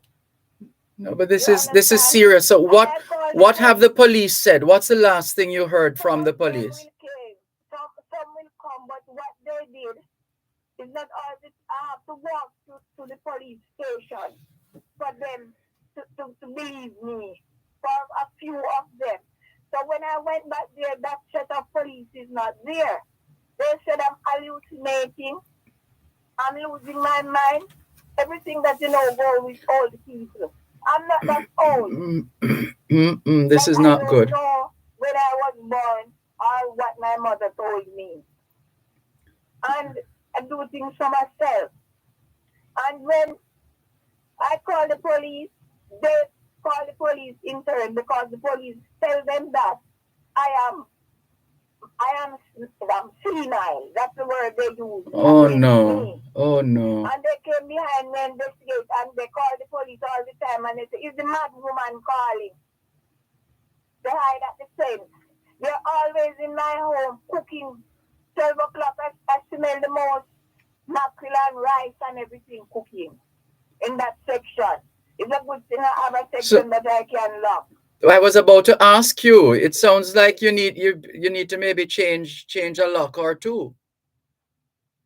Even if I change it, they put furniture in my house and turn it crossway. They don't pay any rent. Who is supposed to pay the rent? Don't give me the rent. So they pay people to do the social media thing on me. Is it? But I'm telling what the police said in the last call. Mm-hmm. I should go to a different police station. Why? That is farther from me. Why? Then, I don't know. I don't know why they say that, because that police station in the other one is in walking distance if I want to walk. And the other one is farther away. I'm saying that after I go to the police station and give my statement, find my way to a mental institution. That's the word. And it's on the phone, it's digital, I think. I wrote down the date of it. Oh dear. The woman told me that. I'm so sorry to hear about what you've been going through. Are you able to write a number? We have a number here. for the police public complaints authority? I've been to the police public complaint once already, and they don't come. Only, as I said, only a few will listen to me and believe me. They keep, when I'm down there long enough, they even put me in a car and drove me home, see that I reach home safe.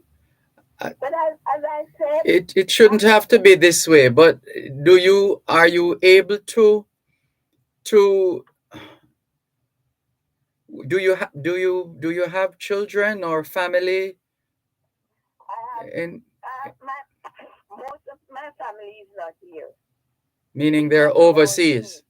Yeah, but those that are around me, I don't know why, but it's like they think that I'm embarrassing them, because when I screamed,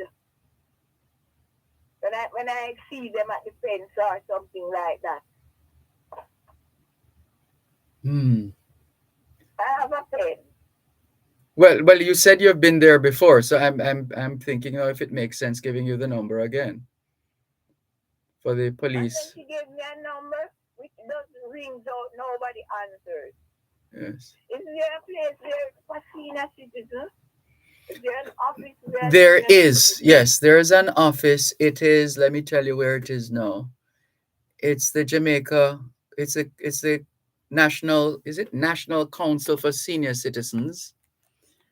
It is not too far from the Canadian High Commission. Okay, I know. Yes. There. It's not too That's far.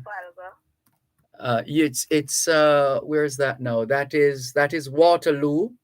Yes. And east, or is that West King's House? East. Oh gosh, I mix them up sometimes. But it's that road that can take you straight to the Ministry of Justice. That is straight ahead of you. And but the council is on your left if you're turning from Waterloo Road. If you're coming from Waterloo Road, turning from Waterloo to what's the name of that road again? But yes, there's the National Council for Senior Citizens, and we're gonna suggest that you give them a call and see. There's also the one that is, I think Jean Laurie Chin is involved in as well. Let's see. That's the Jamaica. What is that one called again? The Community of Retired People. Let's see.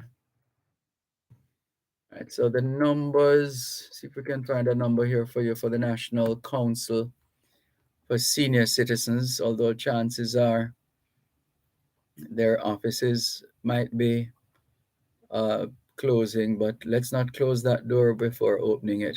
So here's the number. Hold on.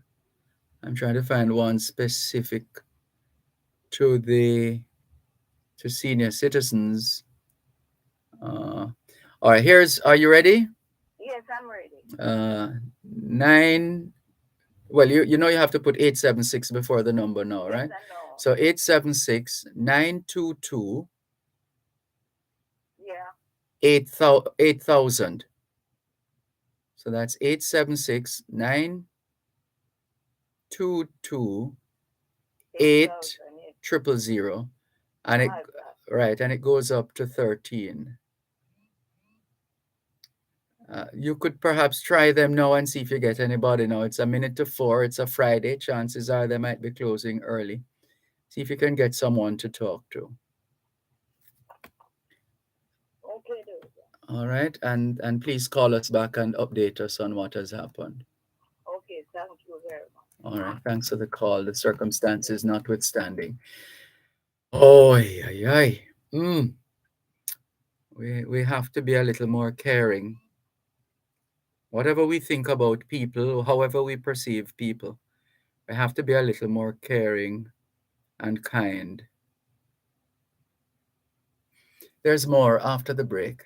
At Wellington Dental, they offer cleaning, filling, whitening, and other services for the entire family. The time by Wellington Dental is 4 o'clock.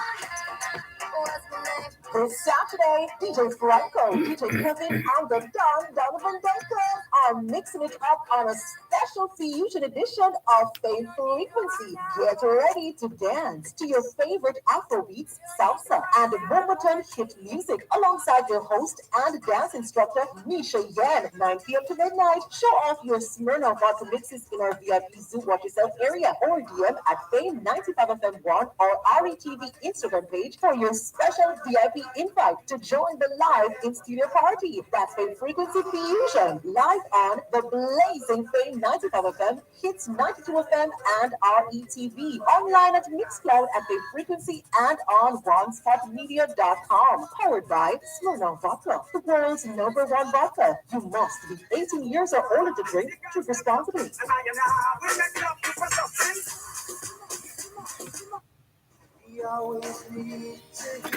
Que ahora es en espagnol, son las 4:01, que le retire en français, les 4:01. 现在地点了4:01, a minute past 4 o'clock in the afternoon, here at Broadcast House 32 Lyndhurst Road, Kingston 5, St. Andrew, Jamaica.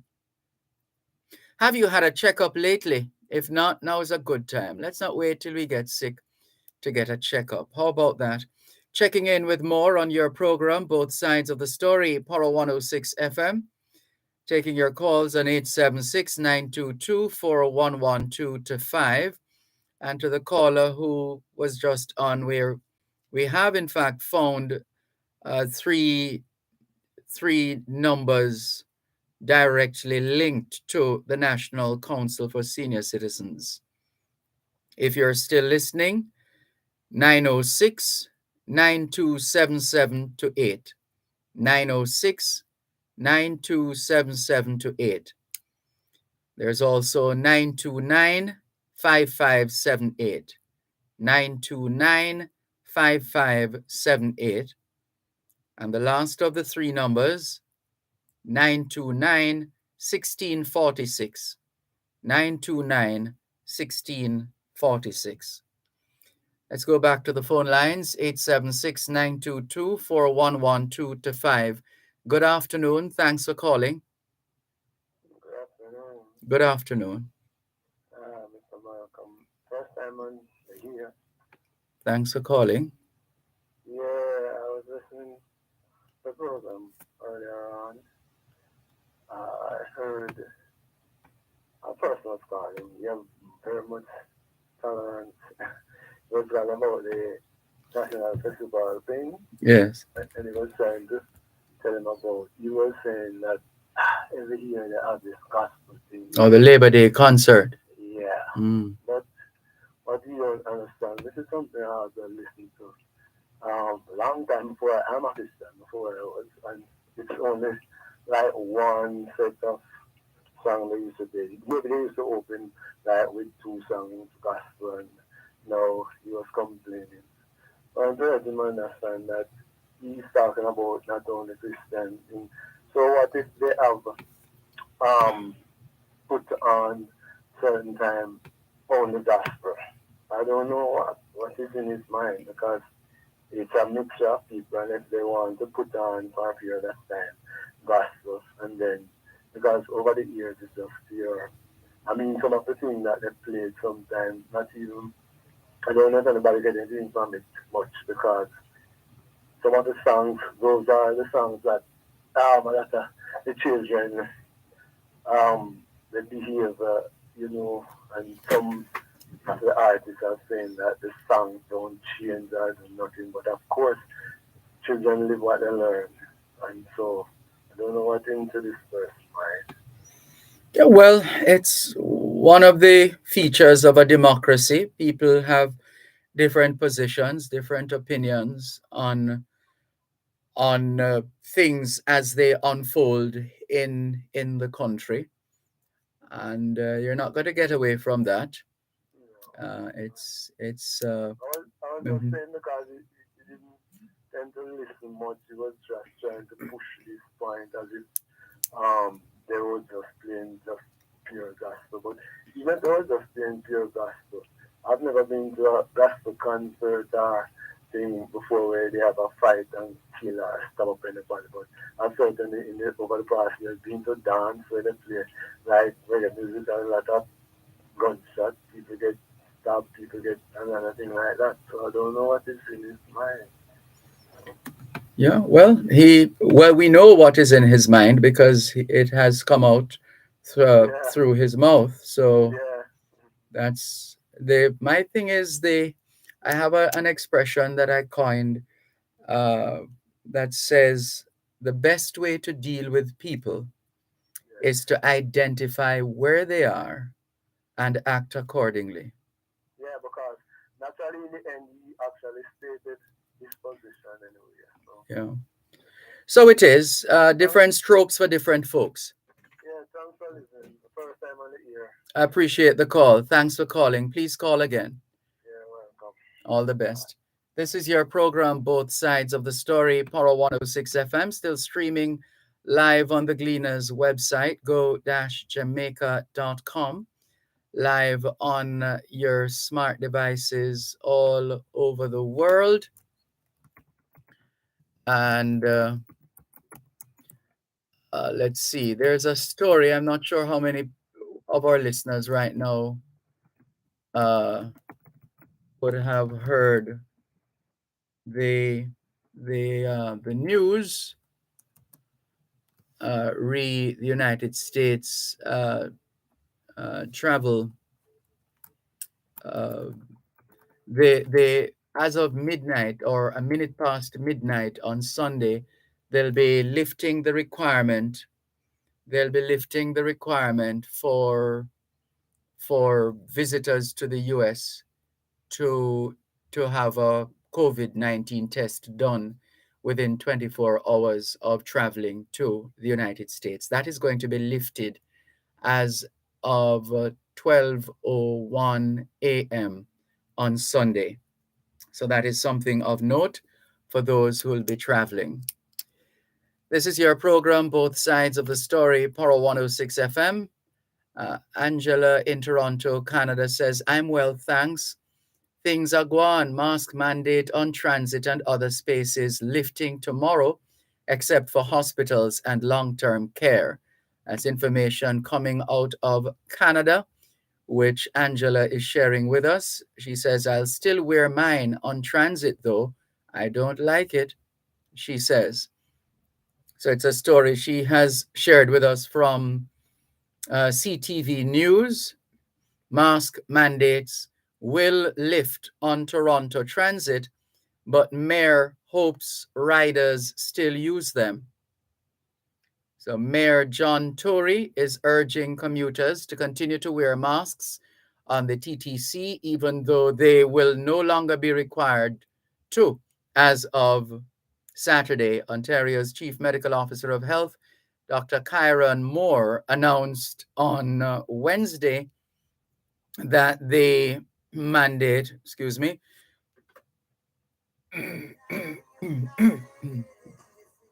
sorry about that, bit of a frog there, that the mandate had remained in place for a number of high risk settings, including public transit. So adjustments still being made with respect to COVID-19 related matters. So it is. Thank you very much for the heads up, Angela in Toronto, Canada. Good of you to bring that to our attention. We're going to make a link now with a gentleman who we have not had on this program in a long time, but that doesn't mean he has not been working, because he has. And there's an organization that he founded and is still driving, which is still very, very, very active. And that is Farm Up Jamaica. Gentleman's name is Mr. Neil Curtis, the founder and CEO of Farm Up Jamaica. We're anxious to get a quick update from him as to how things are going because we haven't had him on this program in a while. And so we're anxious to hear from Neil Curtis. While we try to connect, hopefully the call goes through this time. If not, we have to go to the backup because then it becomes a system problem as opposed to a problem with the contact information. So we're standing by for that connection. And we also gather that there are Jamaicans in the diaspora who are already here for the Jamaica 60 Diaspora Conference. And in fact, Neil Curtis of Farm Up Jamaica is going to be attending the Jamaica 60 Diaspora Conference as well. And we want to hear from him as he gets ready to participate in the conference. All right, standing by for that connection.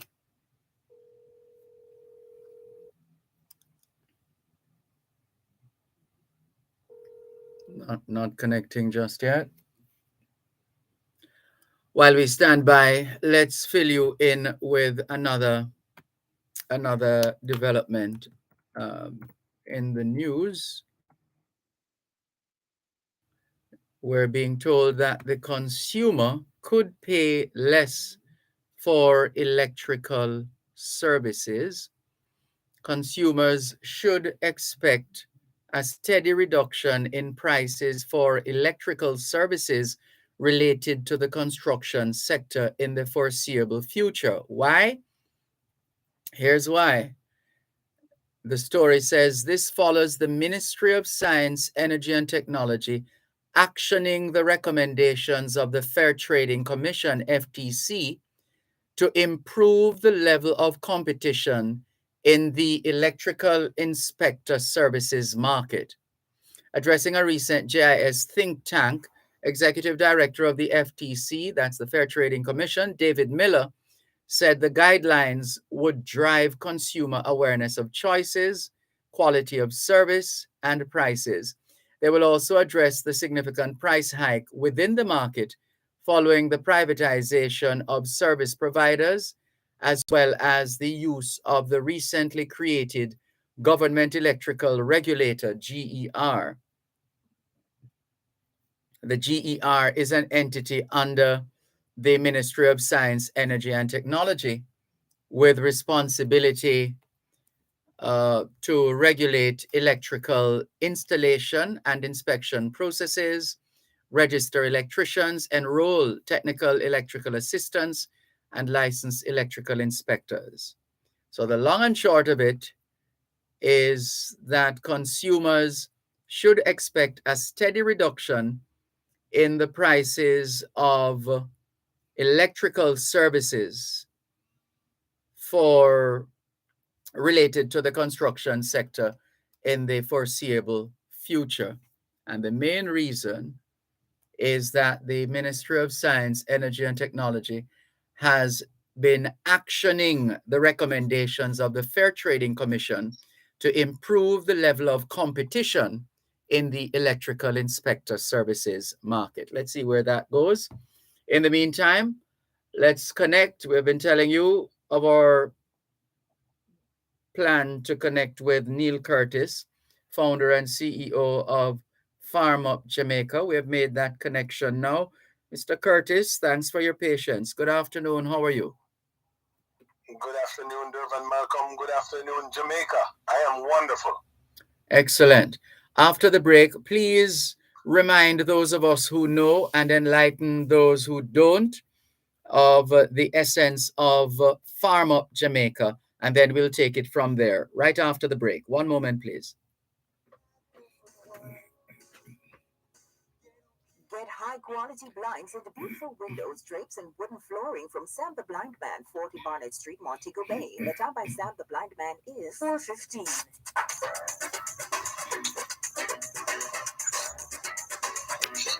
Honor the Law helps you to know your rights and how the laws of Jamaica can help you defend those rights. We've been doing it for 50 years. That's right. The program is brought to you on Wednesdays by the Bank of Jamaica, building an inclusive economy, and on Thursdays by the Ministry of Labor and Social Security, providing opportunity, stability, and social protection. Under the Law at 6:45 and 8:55 a.m. and at 4 and at 9:55 p.m. Wednesdays and Thursdays on Power 106 FM.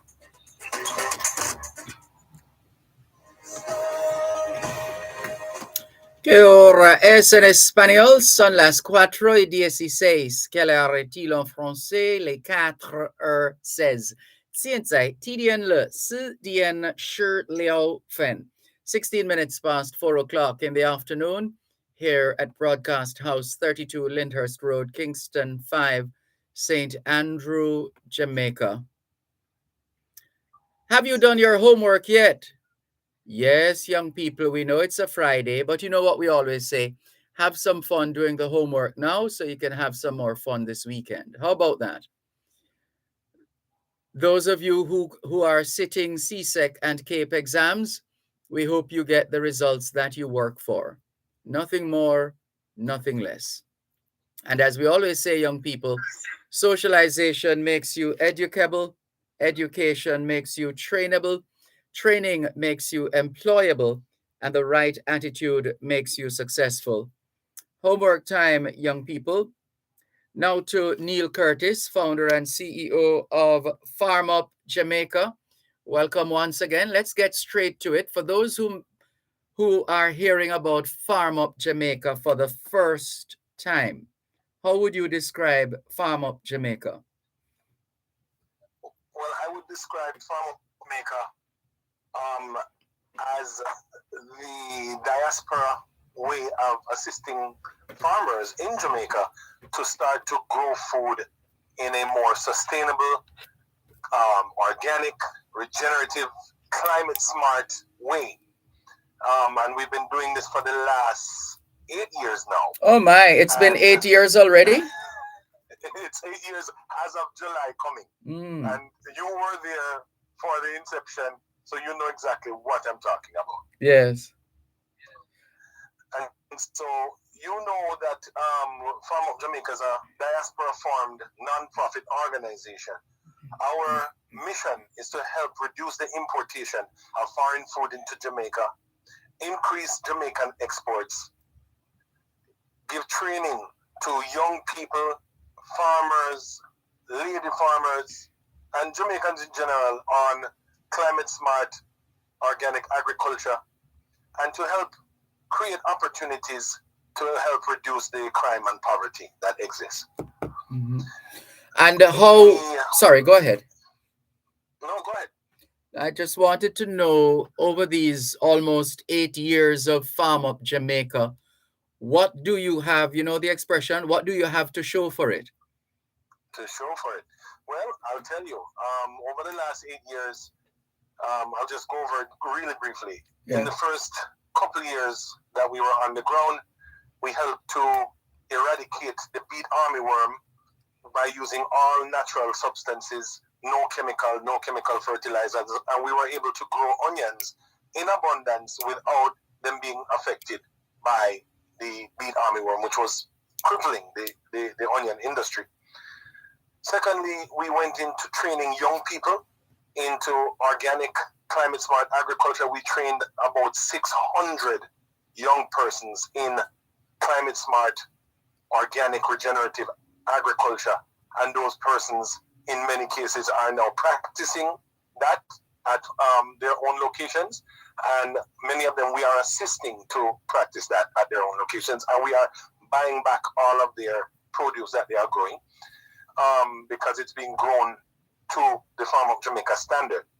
And then we've been exporting also ginger, turmeric. We were the first persons in Jamaica to get a USDA certification for over 13 distressed farmers, I want to call them, that were not able to participate in the organic market, which is a premium for the farmers. We also brought in groups of people from abroad that love the mission of Farm of Jamaica, foreigners that came in and helped us to plant ginger over in Haddo back in 16. Planted, we brought in over 600 at that one clip. And just recently in 2022, we brought in another group of 300 people to plant pineapples over in Hanover. We continue to do what we call soil science, where we are teaching and researching and developing how to grow food using Mother Nature and no chemicals at all. We are at the point now where we don't even use manure to grow food, and we are growing some of the sweetest watermelon and pineapples and string beans and cucumbers and peanuts that you'll probably experience right now. We have something called the hypoallergenic pineapple that is a Farm of Jamaica product. That means that if you have allergies to pineapple, you can eat a Farm of Jamaica pineapple. It is hypoallergenic. And and these are things that are current. Our watermelon, our pineapples, these are things that are growing right now. We have some 35,000 pineapples in the ground as of this year and continuously growing. As a matter of fact, that's just at one location, but we have several locations and each have different quantities, but the largest is about 35,000 at this moment. We are continuing to expand. We're working with Hard Trust to create more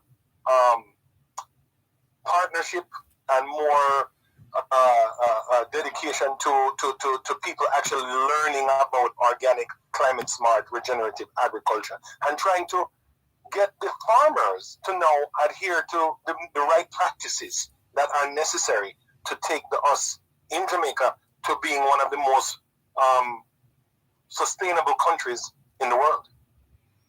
It sounds like a tremendous amount of work, Neil Curtis. How viable has it been, though, in terms of you? I mean, naturally, you as an organization, you still have bills to pay, and you're not running a charity. Well, we are running a charity, but it is a non-profit. It's a charity. Yes.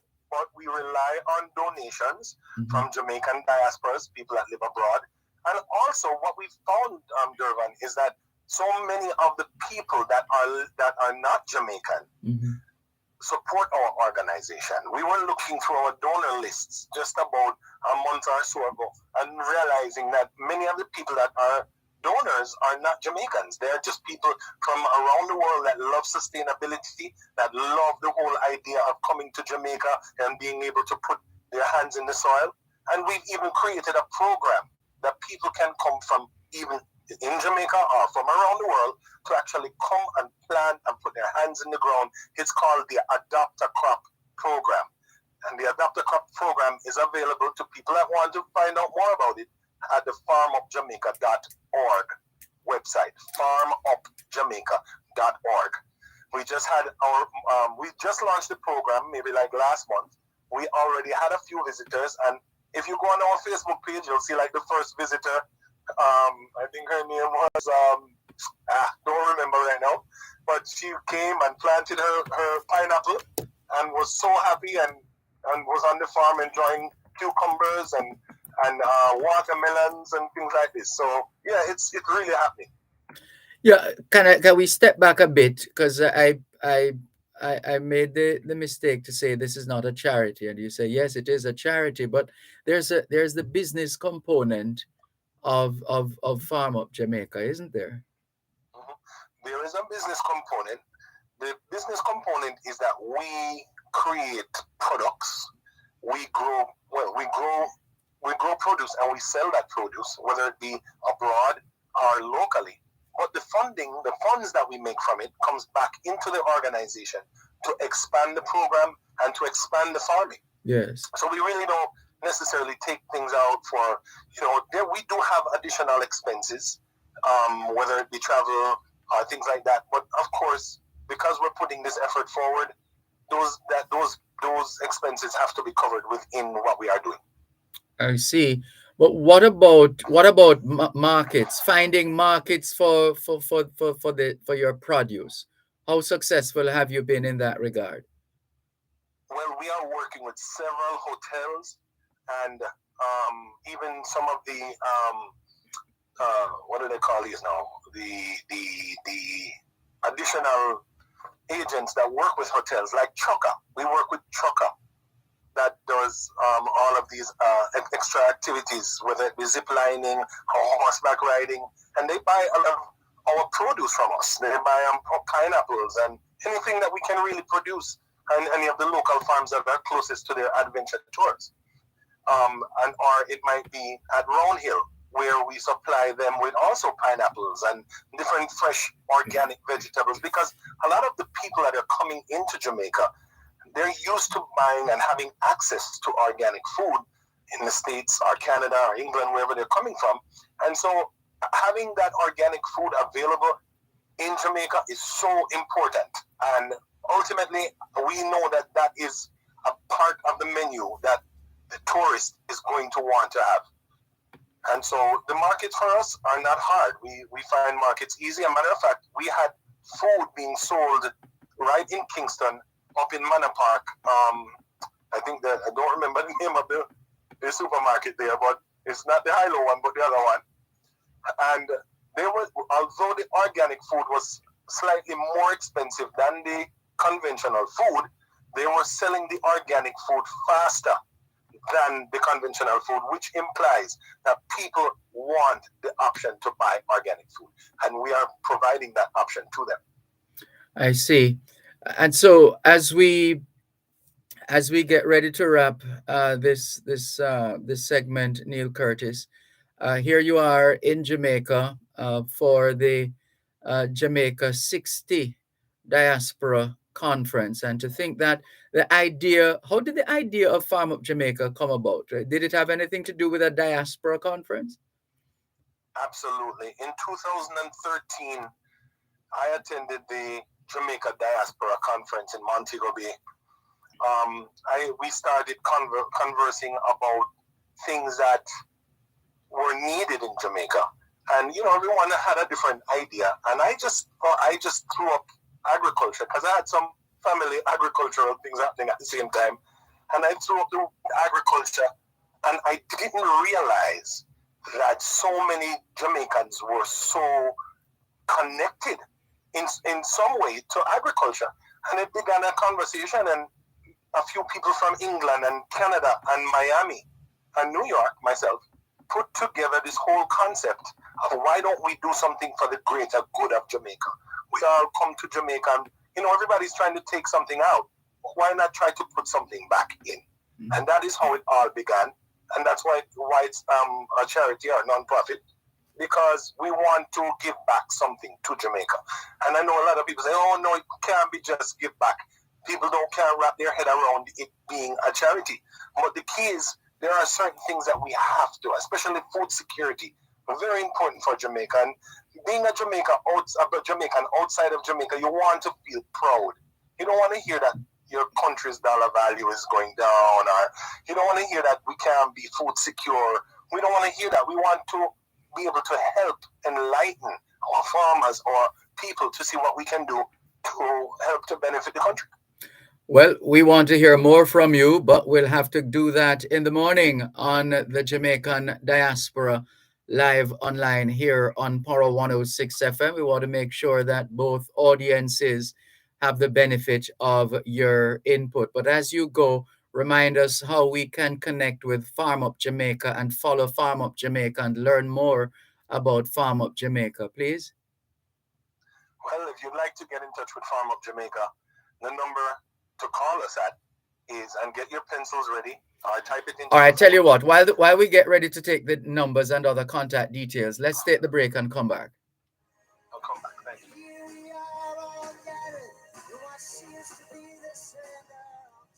You're listening to Power 106 FM. The time is now 4:30. Renovators, homeowners, contractors, fixer-uppers, do-it-yourselfers. It's a construction reduction at the Home and Things Pro Saving Sales event. Warning! The prices are dangerously low. Get the lowest prices on tiles, bathroom fixtures and faucets, windows and doors, and so much more, including new arrivals. So shop now for everything you need for your project. It's the Pro Saving Sales event happening now at Home and Things. Don't detour. Come down to Home and Things, Old Loop Road and Consult Spring Road. Gen Zers, we're back. Gen Z returns with a new look, fresh faces, hot topics, and a whole new vibe. We're talking finance, dating, dancehall. You think it? We discuss it. You don't want to miss it. So join us Saturdays at 10 a.m. on Power 106 FM and 6:30 p.m. on TV Day. Gen Z, a show for the youths, by the youths.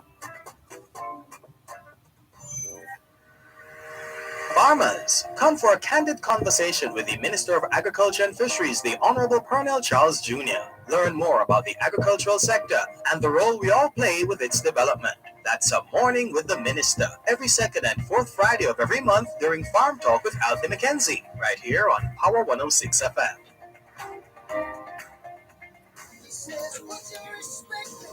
Que ahora es en español, son las 5:29, quelle heure est-il en français, les 5:29. 现在地点了5点29分. 29 minutes to 5 o'clock in the afternoon here at Broadcast House, 32 Lyndhurst Road, Kingston 5, St. Andrew, Jamaica. Do you know where your children are? Are they where they're supposed to be? Doing what they're supposed to be doing? It's a good time to check up on the children. A good time for us to continue with more on your program, Both Sides of the Story. Power 106 FM. Neil Curtis is the founder and CEO of Farm Up Jamaica, a non-profit, diaspora-driven, Jamaican-supported entity. And he was just about to give us the contact details and other particulars for those who'd like to follow the work of Farm Up Jamaica, to learn more about Farm Up Jamaica, to get in touch with Farm Up Jamaica. Over to you for those details now, please, Neil Curtis. So if you'd like to get in touch with Farm Up Jamaica, we're always here to speak to you. The phone number is 592-5992. Again, 876-592-5992. Again, that number is 592-5992. And our number abroad is 516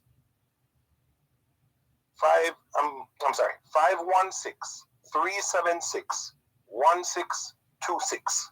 Again, the number abroad in the US is 516 376 1626. If you want to get in touch with us on Instagram, you just go to @FarmUpJamaica. Or if you're going to the what do you call this? Facebook, it's also @FarmUpJamaica, all one word. And if you want to get us on by email, it's info@farmupjamaica.org. Again, info@farmupjamaica.org. Or if you'd like to visit us on the website, it's farmupjamaica.org. farmupjamaica.org. And yeah, we are doing some great stuff. Please visit the Adopt a Crop, where you can actually come to a farm and plant something organically and eat and taste some of the organic foods to see what the flavor profiles are and what's the difference between organic and conventional food. Wonderful. Neil Curtis, thank you so much for joining us on this afternoon's edition of Both Sides of the Story. We look forward to connecting with you in the morning, all things being well, on the Jamaican Diaspora Live online. In the meantime, enjoy the rest of the afternoon going into evening. All the best. Thank you, Dervan. It's been a pleasure. Take care. Neil Curtis, the founder and CEO of Farm Up Jamaica, speaking with us here on both sides of the story. Poro 106 FM with 4 days to go before the Jamaica 60 Diaspora Conference. It starts on Tuesday, the 14th of June, and runs until Thursday, the 16th. Make sure you're registered. Make sure you register so that you can participate virtually. We would imagine most of the face-to-face opportunities are gone by now in terms of the limited capacity because of COVID-19. But it's almost infinite online, almost, in terms of the capacity. So the goal is to have at least 5,000 people participating in the Jamaica 60 Diaspora Conference. Let's see how it goes. In the meantime, let's continue with more on your program, Both Sides of the Story, Poro 106 FM, still streaming live on the Gleaners website, go-jamaica.com, live on your smart devices all over the world, taking your calls on 876-922-4112-5, 876-922-4112-5. The first baptism took place at the St. Andrew Parish Church on this day in 1666. The first baptism took place at the St. Andrew Parish Church on this day in 1666. Now, the St. Andrew Parish Church has a very rich history. And in fact, it was founded in 1664, St. Andrew Parish Church in Halfway Tree, St. Andrew, right here in Jamaica, founded in 1664. And so the history is quite rich. Good afternoon to all the parishioners of the St. Andrew Parish Church, all of 358 years of history and counting. On this day in 1752, Benjamin Franklin flew a kite during a thunderstorm and collected a charge in a Leyden jar when the kite was struck by lightning, enabling him to demonstrate the electrical nature of lightning. Franklin became interested in electricity in the mid-1740s, a time when much was still unknown on the topic, and he spent almost a decade.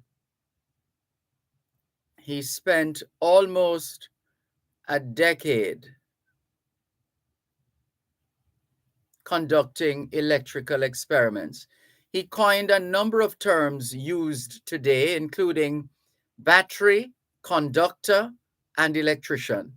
He also invented the lightning rod, used to protect buildings and ships.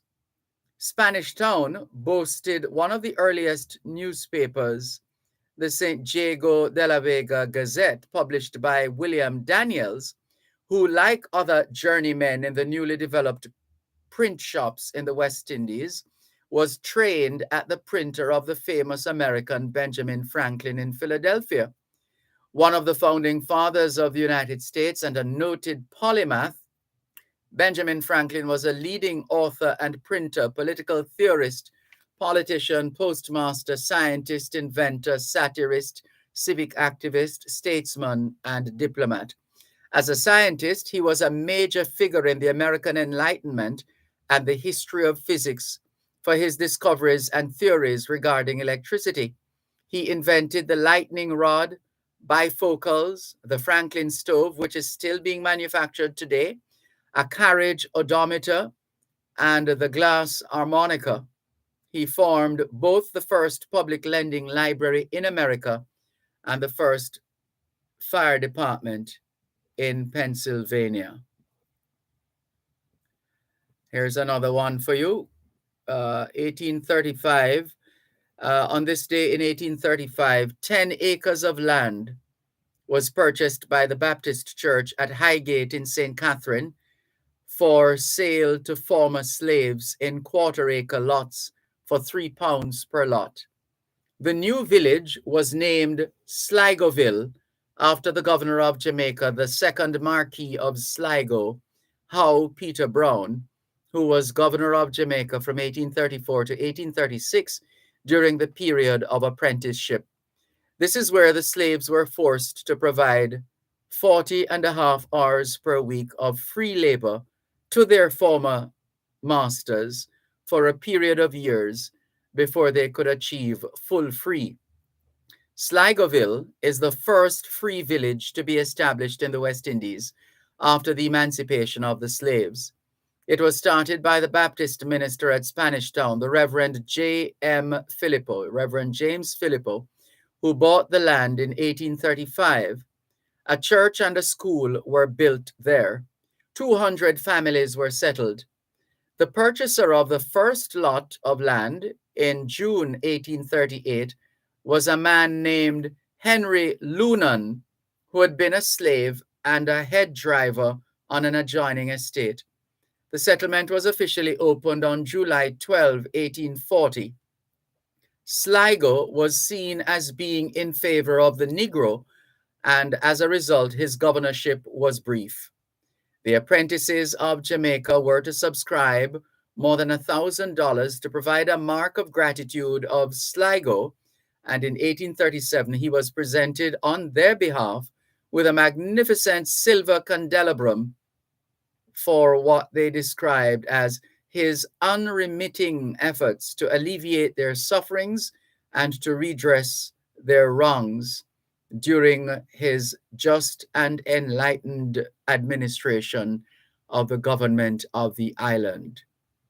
In January 1996, Sligo's descendant, the 11th Marquis of Sligo, and his wife visited Jamaica and attended a memorial service at Sligoville Church. Sligoville was also at one time the summer residence of the governor, who had a mansion at Winchester. I think we're going to leave it there for now and go to a call or two.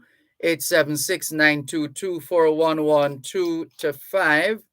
Natalie Winter is coming through on our text line, same as the WhatsApp number. Good afternoon, Natalie. Hi, good afternoon. I want to put my 2 cents on the festival song contest that we're not going to have for 60 years. Well, I guess that the government will have to try something new in terms of getting a compilation of the past songs that have won, plus some of those who didn't win, and put them together and make a package and maybe sell it to the people in the diaspora and us locally, and could, really put forward something more memorable as a collector's item in terms of festival songs and all that stuff. Because you can have that as one set of collector items.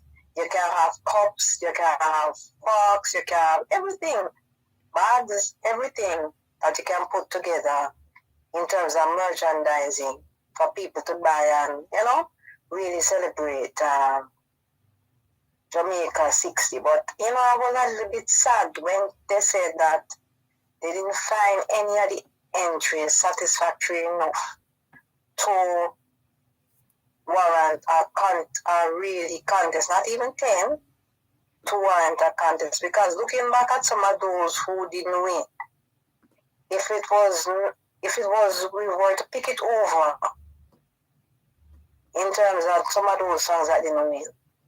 Some of those people who didn't win could have put them in a special pool and enter them again. And maybe you have a different results. Dervan? I'm listening. Hello? Yes. What your thoughts on the festival thing? Well, the minister has announced as much that they're going to be doing a compilation, and she hopes it wins a reggae Grammy, and that they're taking at least 2 songs from the 123. Two of those songs will be on the in that compilation as well. We're up on a break. Thank you very much for the call. All the best. All right, then. Keep good. Thank you. All right. You too. Bye-bye. You're listening to Power 106 FM. The time is now 4:45. Importers, shipments requiring you to pay customs duties and taxes are cleared on a customs goods declaration, known as an IM4 or IMS4. Ask your clearing agent to provide your customs declaration, customs assessment notice, and customs receipt once duties and taxes are paid. Where your clearing agent may not be able to provide the IM4 or IMS4, request your customs goods declaration registration number or C number, which can be used to verify your payments. Importers, request your IM4, IMS4, or C number. It is your right. For details, email the Jamaica Customs Agency at public.relations@jca.gov.jm. Jamaica Customs, keeping our customers in focus.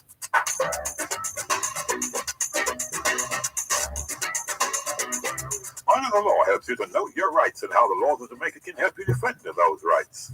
We've been doing it for 50 years. That's right. The program is brought to you on Wednesdays by the Bank of Jamaica, building an inclusive economy, and on Thursdays by the Ministry of Labor and Social Security, providing opportunity, stability, and social protection. Under the law at 6:45 and 8:55 a.m. and at 4 and at 9:55 p.m. Wednesdays and Thursdays on Power 106 FM.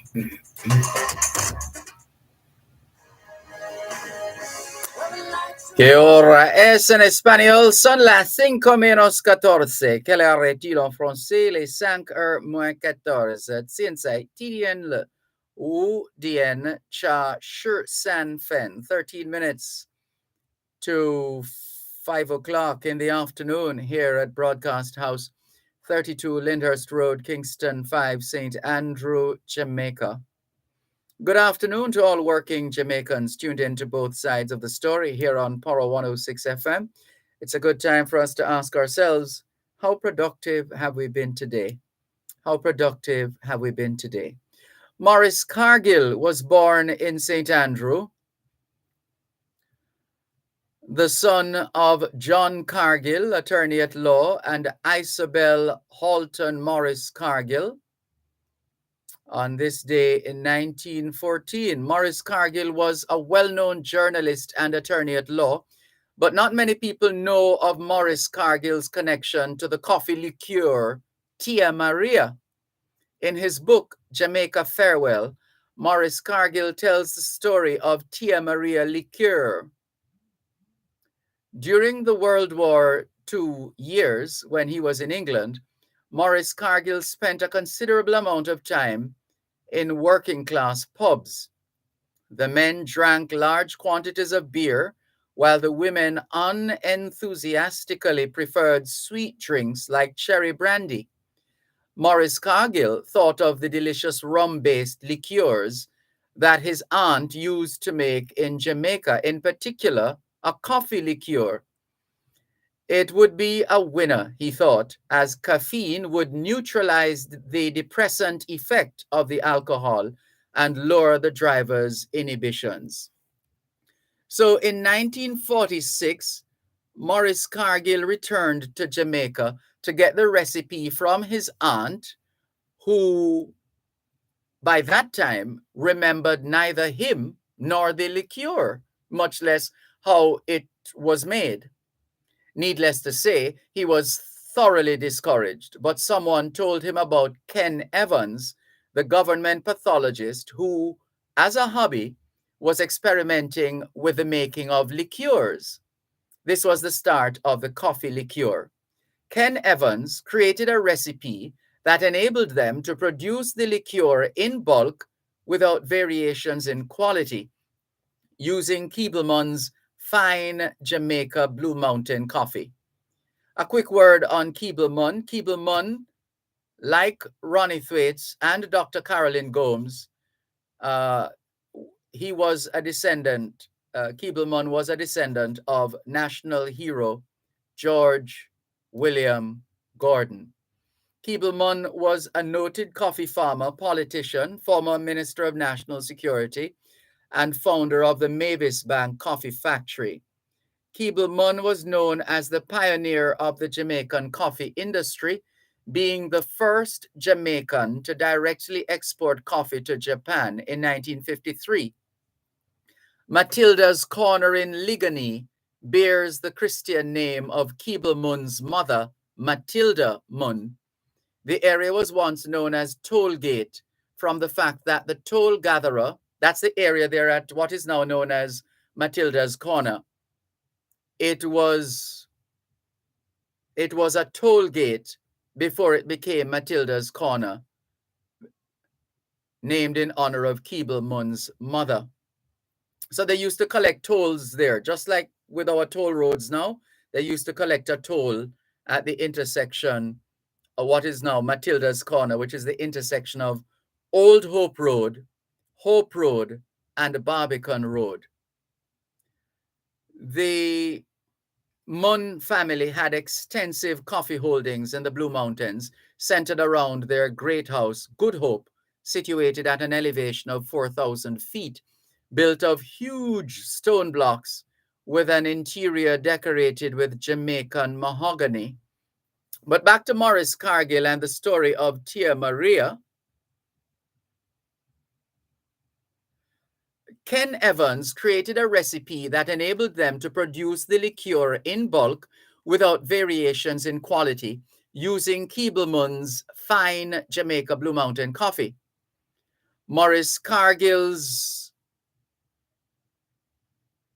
old friend, J.P. McNulty, who ran a small advertising business in London, designed the label and named the product after Cargill's Aunt Mary. So if you didn't make the connection before, Tia Maria is Spanish for Aunt Mary. Tia Maria, Aunt Mary. The coffee was an instant success in English pubs, later transcending class barrier. Tia Maria became the world's most famous liqueur.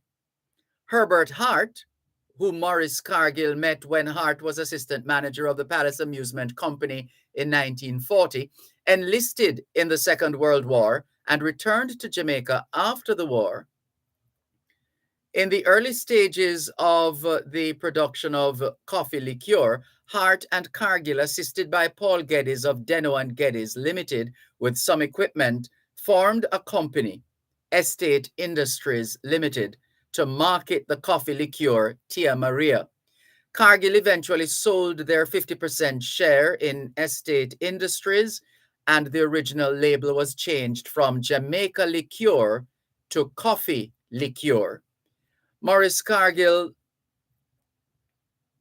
was senior Gleaner columnist and public commentator. He died some years ago, several years ago, at the Tony Thwaites wing of the University Hospital of the West Indies.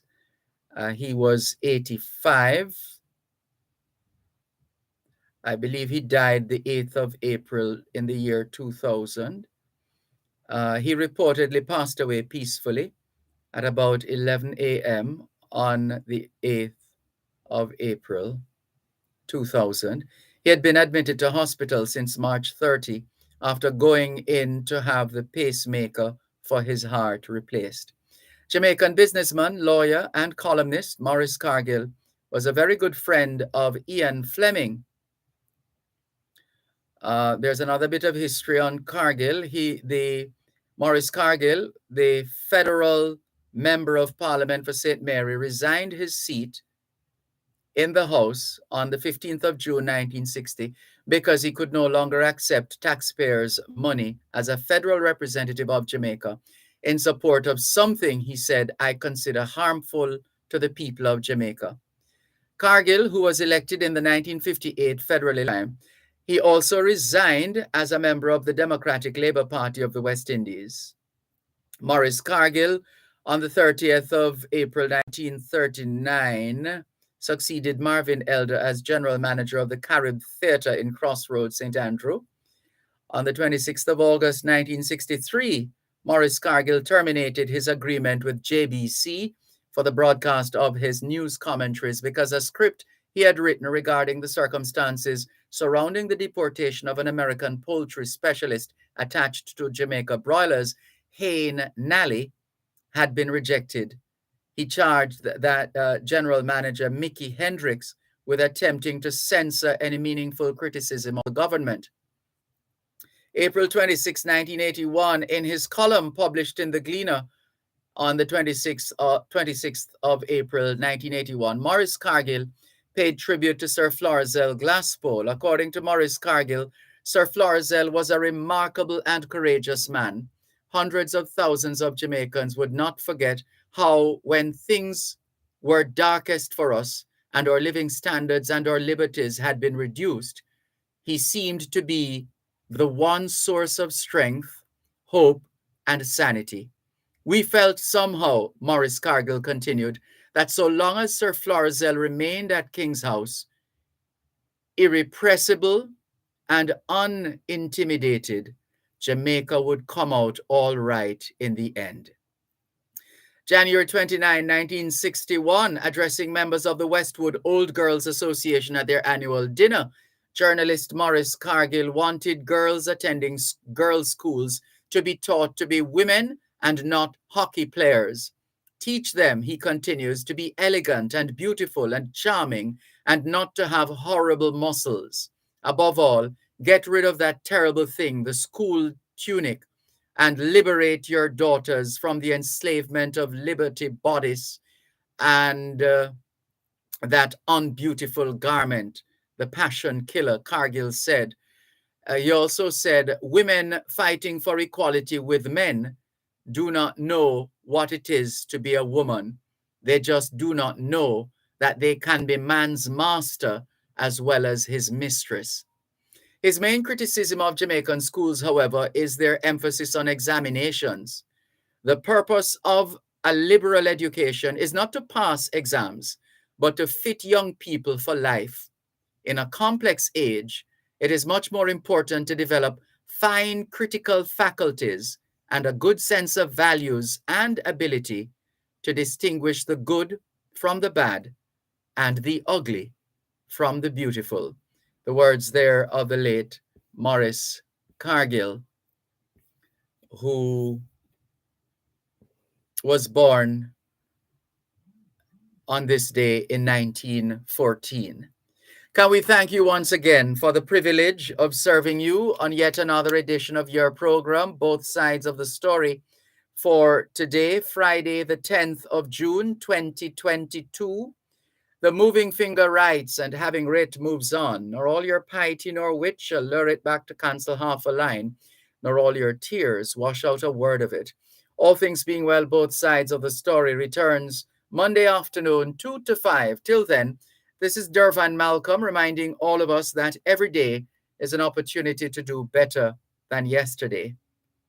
Have a peaceful and safe weekend.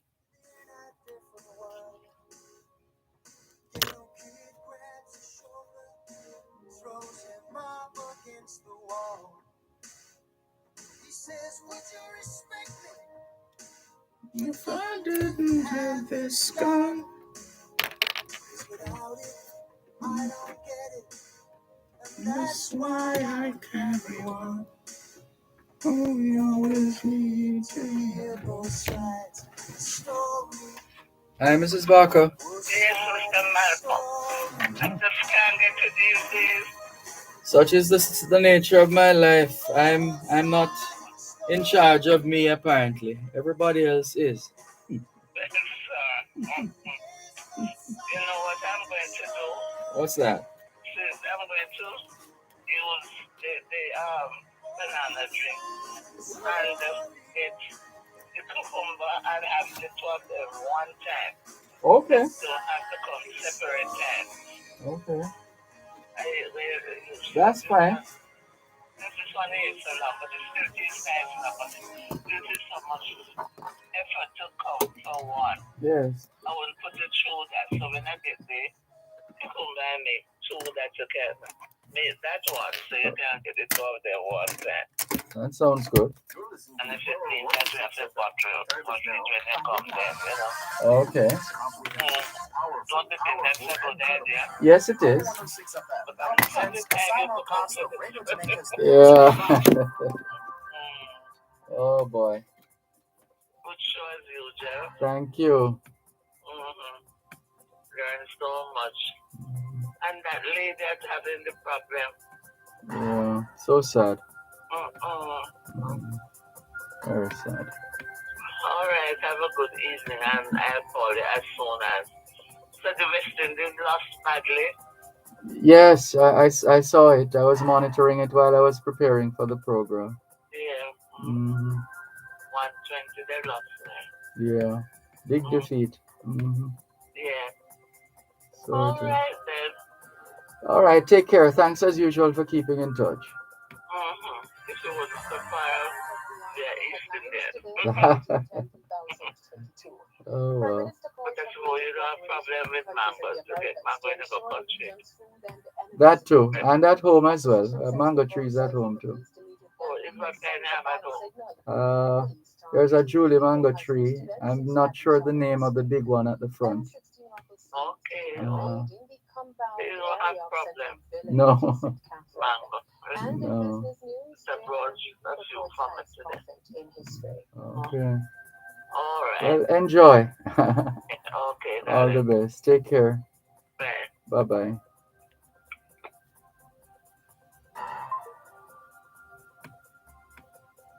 At Radio Jamaica 94.